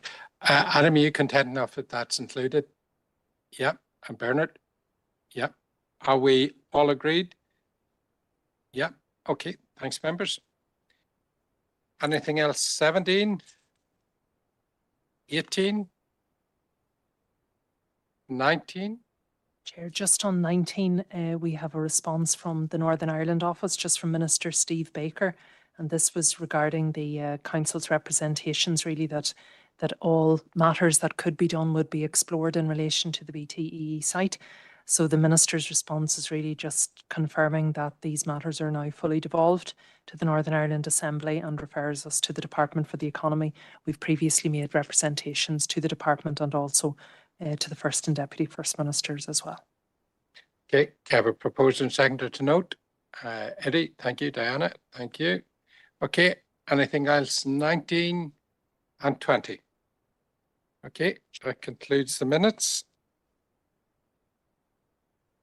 Okay, we want to move now to confirm the minutes of the Planning Committee, and that was held on the 20th of March. So for accuracy, page 1,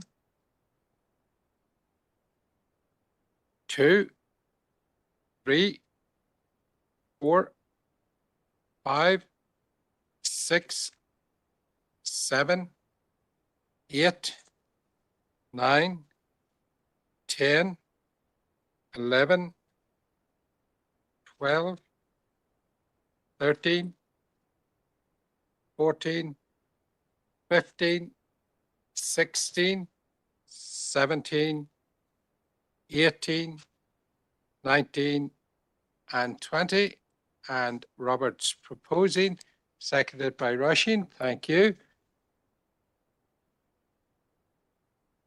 And matters arising, page 1, 2, 3, 4, 5, 6, 7, 8, 9, 10, 11, 12, 13, 14, 15, 16, 17, 18, 19, and 20. Thank you. Moving on to confirm the minutes of the reconvened planning meeting, which was the 27th of March. Okay. Chair, just before you take the minutes for accuracy, I just want to highlight to members there was an audio recording issue. The meeting did stream and everything okay, but the sound doesn't appear to have come through on the recording. So just to advise members of that, the meeting was fully open, of course, but we have investigated the matter. Okay, thanks, Alison, for that update. Okay, for accuracy, page 1, 2, 3, 4, 5. And Robert's proposing, Paul is seconding. Thank you. Matters arising, page 1, 2, 3, 4, and 5. Okay, thank you, members. Moving on to the report of environmental services, and that meeting was held on Wednesday, 10th of April. And for accuracy, page 1, 2, 3, 4, 5, 6, and 7. And left, he has just popped out. Have I another member?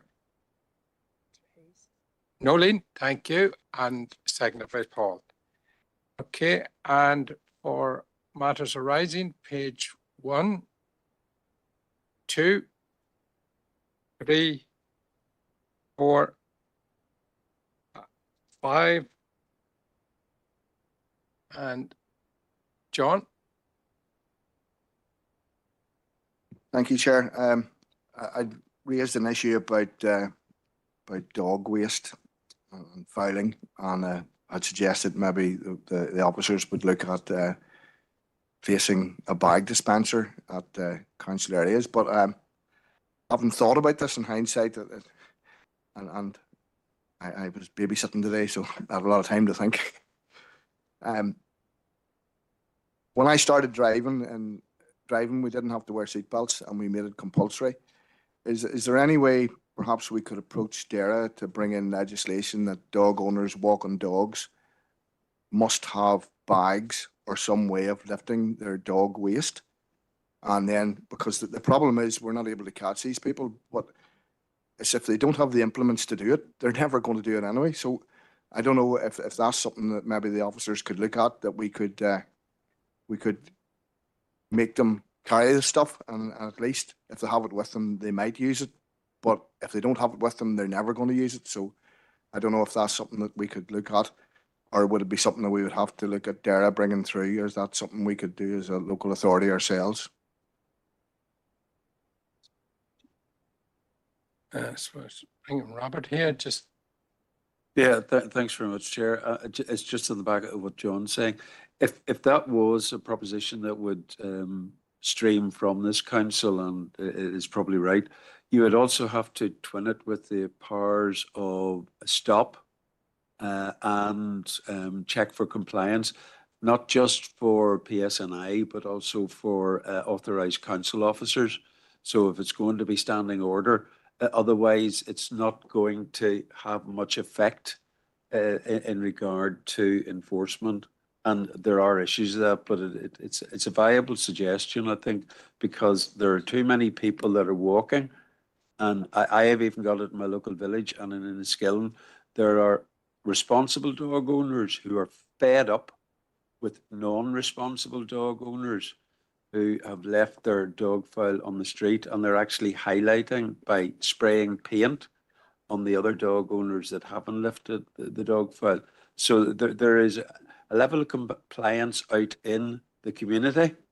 There's frustration with those that are non-compliant. So I think the more we can do to be proactive would be better. I'm conscious of a large agenda here, and this issue is one that is never ending. So yeah, it's an idea. Adam, last speaker. Just on this idea, Wes, I agree with the general principle of it. We just need to be careful of what happens if someone only has one bag with them and they pick up their dog's droppings then and there for whatever reason. So just caution with it as well. I know myself being caught thinking, oh, I hope they don't go twice here. Okay. But all right.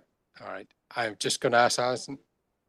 Sorry, Chair, thank you. No, it's just very briefly, maybe if Councillor McCloughy was so minded, I think in the first instance, if we were to write to DAERA to seek their views on really how the legislation and associated enforcement can be appropriately strengthened to allow and to promote actively a responsible dog behaviour or dog owner behaviour in the first instance, and maybe they may be able to identify some good practice in other jurisdictions. I know our officers have done a lot of work on this, but maybe I'd suggest that in the first instance if members were content. John, you're happy enough there, and then we see what we get from that.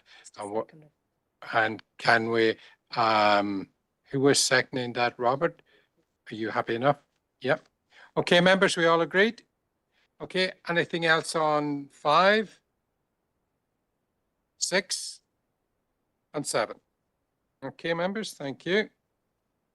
And then we're going to move to regeneration and community, and that was on the 16th of April. And for accuracy, page 1, 2, 3, 4, 5, 6, 7, 8, 9, and 10. Mark, you're opposed. Thank you. And Alan is seconding. Okay, for matters arising, page 1, 2, 3, and Mark. Thank you, Chair. And it's in relation to the very top paragraph, subsection C, and it's in relation to the Ulster Scots community funding. I sit on that grant aid panel, the grant aid panel that feeds into the recommendations that go to the RNC committee.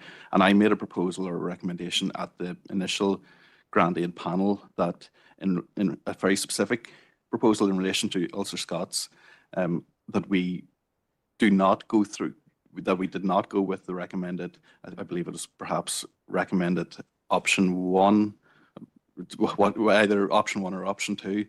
But regardless, Chair, I see on the minutes of this now that the RNC committee subsequently approved that recommendation, but it was predicated on a sufficient budgetary allocation from the Executive Office. That was not, and I appreciate, I'm not disputing the decision that was taken, but it's just to clarify again that the proposal I'd made at the earlier grant aid panel was not predicated on a sufficient or a total budget allocation from the Executive Office, because again, and it goes back to the point that I made at that same meeting, the grant aid panel meeting, that to me, as it currently stands, and I mean, I don't want to preempt anything that other departments may or may not do, but if for argument's sake it is a reduced allocation this year, to me now I would consider this to be quite a significant equity issue in that there's Ulster Scots in the community and there's Irish language in the community. On one of those grants, we are scoring applicants on 60%, so anyone who gets over 60% is eligible, and on another grant, we are scoring them on 70%. Broadly, the same people, perhaps, yes, doing different things and different interests, but broadly similar programs. And we are scoring two groups or two programs that are broadly trying to do the same thing very differently. And I would raise that as a very significant equity issue, actually, Chair. And that's why I made the proposal initially at that grant aid panel. But I look forward to in coming weeks to seeing whatever the budgetary allocation is from TEO, because if it isn't a fully, or if it isn't the full allocation, I suspect, Chair, that is something that this council and us as 40 councillors would perhaps be wise to look at again. And I don't want to go down the road of rescinding orders or anything like that, but I'm just flagging it as a potential real concern at this stage. Thank you. Okay, thank you. And John? Yeah, I'll second what Mark proposed, and also I have a question. I've been approached by a few. No, hold on, John. Mark didn't propose anything. Sorry. I've been approached by members of the Ulster Scots community who I worked with whenever we had the Ulster Scots working group when we were bringing in the council policy, and they're wondering, we seem to have a staffing issue and there doesn't seem to be a point of contact. And the second thing is we haven't had a councillors briefing. We've had 2 Irish language ones, but we don't seem to have had any on the Ulster Scots community. And I'm just wondering, no, sorry, I'll not go down that line, but we do need, there needs to be some sort of continuity for this grouping. Okay. Chair, we can arrange certainly for a briefing on members on Ulster Scots, that's fine. Okay, thank you. Anything else? 3? All right. Just on the Ulster Scots briefing, I welcome that. If at all possible, can we have some focus on the language dialect aspect of it, as well as broader culture? I would welcome some, education on the language, the linguistic and dialect aspect of Ulster Scots culture in this council area. I think there's an offering, a kist of words. There's a basic certificate that one can get for introduction to Ulster Scots language or dialect. It's that type of thing. And are there groups focusing within our council area on the linguistic development? Thank you, Chair. Okay. Moving on to 4, 5, 6, 7, 8, 9, and 10. Okay, thank you. And now we're going to consider Policy and Resources Committee, 17th of April. For accuracy, page 1, 2, 3, 4, 5. Chair, just on accuracy on page 5, the second recommendation under staff matters, and this was regarding the clarification about the financial liability associated with the winding up of the Local Government Staff Commission. So just following the meeting, I did check up what we had on our records, and why I'm just referencing it here is we have received formal correspondence from the Department for Communities in 2017 confirming, and this is a direct quote, Chair, that as the sponsor department of the Commission, the department will absorb the costs associated with the dissolution process, including the liabilities arising from the redundancy package. So I think that now, certainly if members wish to continue, but that is the formal position. So I would therefore be recommending adoption of the action or the minute without that action, as the clarity has previously been provided, and that is the stated position. Okay, thanks, Alison. Moving to 6, 7, and 8. And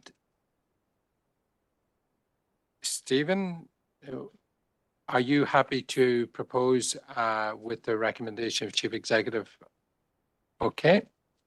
And have I a second there? Josephine? Okay. Thank you, members. And for matters arising, page 1, 2, Jill. Thank you, Chair. Just a brief update. Under section 4.1, there was a request to provide further details on a consultation on a proposed bill to amend legacy EU Common Market Organisation schemes. So this is new legislation in relation to two legacy EU schemes, Fruit and Vegetable Aid and Agri-Food Promotion Scheme. The amendment itself is really a technical and legislative amendment so that those schemes can be brought under the remit of DAERA so that they can be kept up to date. The Council is broadly supportive of this proposal as it ensures that these two schemes are retained. And full details of that consultation response will be presented to the RNC committee next week, and there will be a paper on that. Okay, thank you, Jill. Okay, anything rising on 3, 4, 5, Debbie? 6. 6 it is. Okay.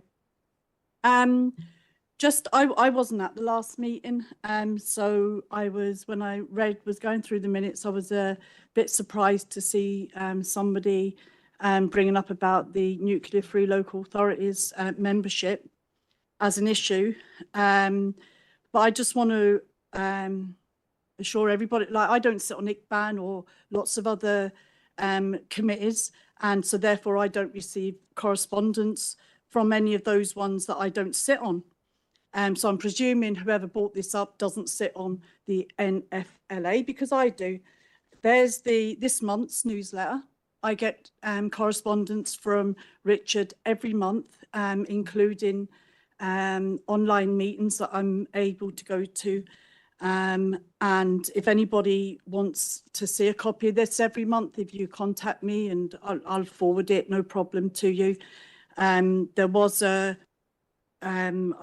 Richard, who's the secretary, sent me a copy of an FOI, and I got back to him because I didn't know anything about it, and so I got back to him and said that, you know, I wasn't at this meeting, so I wasn't able to confirm that I was receiving the correspondence, but the accusation made to them wasn't correct, and I just wanted to make it clear to everybody tonight. If you want a copy of this, you can get a photocopy of it, or I can email it on. But they have correspondence with me every single month, plus extras as well. Okay, thanks Debbie for that update. Anything else on 6, 7, and 8? Okay, thank you.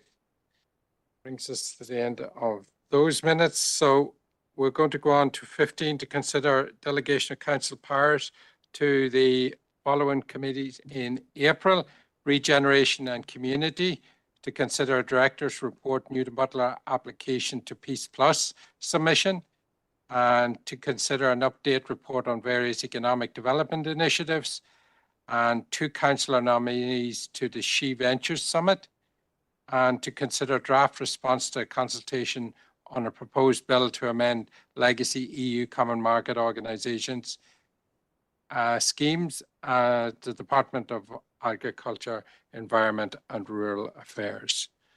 So, Robert, thank you. And the seconder, Barry, thank you. Okay, that takes us on to correspondence. So, Chair, the first item is just from the First and Deputy First Ministers. This is in relation to the Council's queries. It was really regarding flags and emblems on street infrastructure. And members will recall there were some specific recommendations identified in what's known as the FICT report. So the ministers are advising at this time next steps in relation to the FICT report have not yet been agreed. So just for noting, Chair. Okay, proposed and seconded to note. Padraig, thank you. And Shirley, thank you.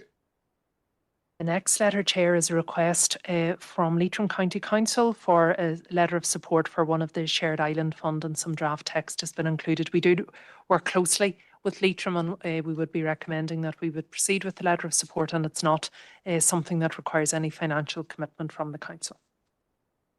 Anthony? Yeah, thanks, Chair. Yeah, happy to propose that. It's good to see us welcome one of our neighbouring councils. Okay, thanks, Anthony. All right. Yeah, just to second it, Cahirley or Margaret. Okay, thank you. Chair, the next item is, the next item is from Retail NI, and this is regarding the launch of the High Street Heroes campaign. Now, normally this would be done more at a sort of a sub-regional level, but this year it's been decided to do a single event in Stormont. It may be supplemented by other local events. So it's on the 29th of May, and it's an open invitation. I think, Chair, you've indicated you are available, but certainly if other members would wish to attend, we would take nominations this evening, please. Okay, members. Anybody expressing an interest there? Stephen? Chair, yeah, I received a re-invite via Democratic Services. I would just presume, Chairman, maybe that you weren't attending and I was going maybe. Yes. So yeah, if that has changed now, I'm happy to obviously let you know. No, I'm just double checking that. No, that's still current. Okay. So just then Councillor McCann in the Chair's place. Sorry, Chair. Yeah. Okay, there's nobody else. Can I just formally have a proposer and seconder for Stephen, Padraig and Debbie? Thank you. Okay. Moving on. Thanks, Chair. The last item of correspondence, just 16.4, is from the Department for Communities, and it's really a link to the Prime Minister's statement in terms of welfare reform. It's just been forwarded generically to all of the councils. Debbie? Thanks, Chair. I just wondered if we could write to the Minister, and this I'll very, very quickly, because I know we're stuck for time, but I've recently had a constituent that's moved, that was become a pensioner, but because the partner was younger, that person who has a degenerative condition has to move from ESA to universal credit. And the department were very insistent on the person going down to the office, which they're not able to do. So I went down with the other half and asked why the ESA claim that they have is not being looked at and can transition over to universal credit for them, because it's causing the family a lot of stress and they can't get the extra money, which is going to be covering their rent. And if the department is now starting to transition people from ESA over to universal credit, it's going to cause, especially for the people in the top band of universal of ESA that obviously have the worst type of disabilities, it's going to cause a lot of stress for them. So I would just like to ask the Minister what can they put in place to help that transition as smooth as possible for people who do have lifelong illnesses and degenerative conditions. Okay, thanks, Debbie. Thank you. And you're willing to note the correspondence. Okay, Nolene, Just wanted to second Councillor Cole's proposal there. and you're willing to second the noting of the correspondence? Yeah. Okay, thanks.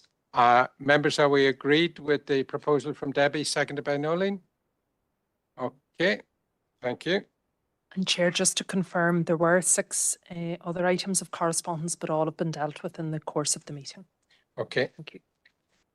Now, members, just in the view of time constraints, what I'm proposing here is to move to the confidential business, just to get the minutes of the confidential dealt with now. So can I just, Roshan, thank you, and Robert, thank you.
Oh, okay, Sorry. just cancel that, Bernard and Paul, for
and Adam, you'll give us a little nod when we are out of.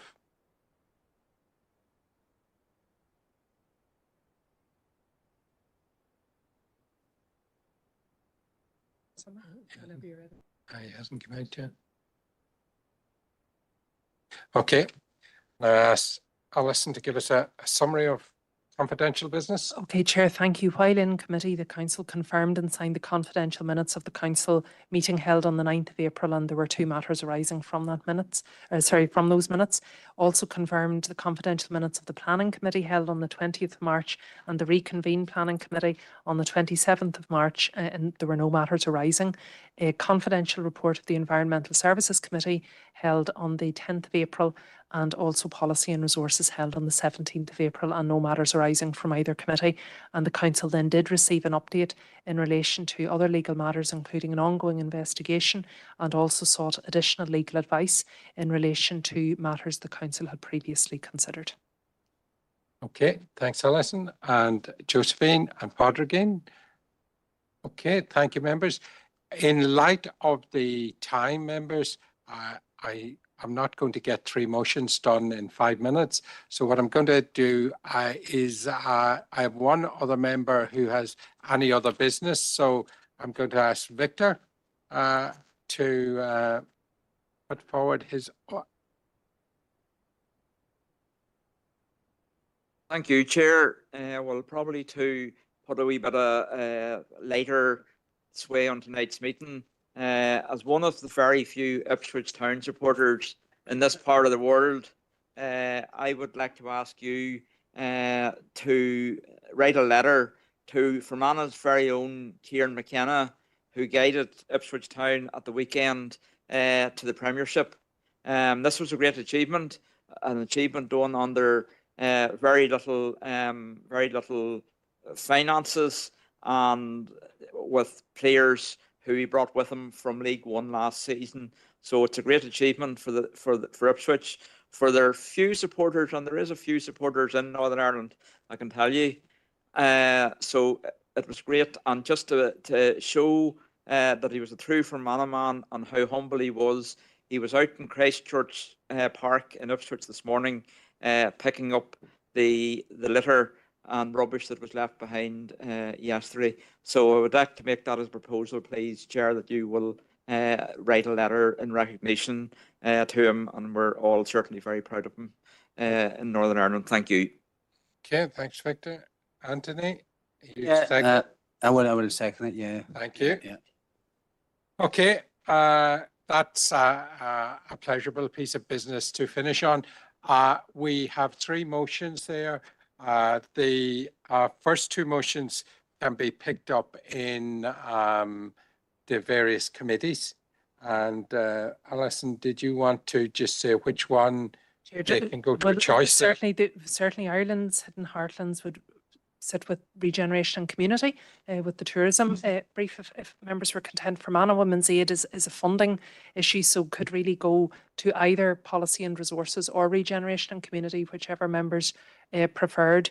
And then your own judgment, Chair, on the legacy bill, whether you would wish that, given the effective date is obviously May the 1st, to go to a committee, which policy-wise would be Policy and Resources, or alternatively to retain for next month's meeting. Okay. You may. Yeah, so I would be happy here that would go to Policy and Resources. And Stephen, Yeah, all on happy that, it's just happy that it's dealt with kind of sooner rather than later. I know I'm the chair of Policy and Resources, but it shouldn't be an issue, I suppose, proposing a motion from the chair, so that's okay. Debbie? And can I ask that the Women's Aid one is also quite urgent? So can I ask that it's done tomorrow at the Environmental Services, because myself, Nolene and Elaine, who seconded it, we all sit on that committee tomorrow. Yeah. Yeah. Thank you. Yeah. Okay, so just bear with me, members, just till I finish the meeting. Thank you. That won't just appear on the agenda, but we can take it on to yes. Yep. Okay. All right. And John? You might just want to check with the 2 proposals of the Island Hidden Heartlands, because I don't think one of them, or maybe neither of them's on that committee you're proposing to send it to, and they might not be available for it either.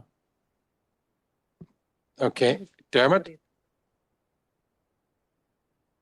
Well, given that I know myself and Councillor Feely both sit on Environmental Services, which sits tomorrow, so it might be more appropriate, just given the fact that we'll both be there, that it's to have it tomorrow. Yeah. Okay. Thank you. Get full council powers then for that, Chair, as well. You'll need that now tonight, yeah. And Stephen? Okay, just bear with me another minute, members. I know you're all itching to go home, but just bear with me. Just that legacy motion, Chairman Declan, Councillor McArdle has seconded. He doesn't sit in Policy and Resources, so he can come in, obviously, request speaking rights and come in as normal. Okay, yeah, we'll do that. Okay, can I just get then a proposer and seconder for council powers to be able to allow that to happen Steve McCann and Roy. Thank you for each of those committees to be able to take those motions. Okay, members, that concludes all of the business and we're just in time. So safe home and thank you for your cooperation.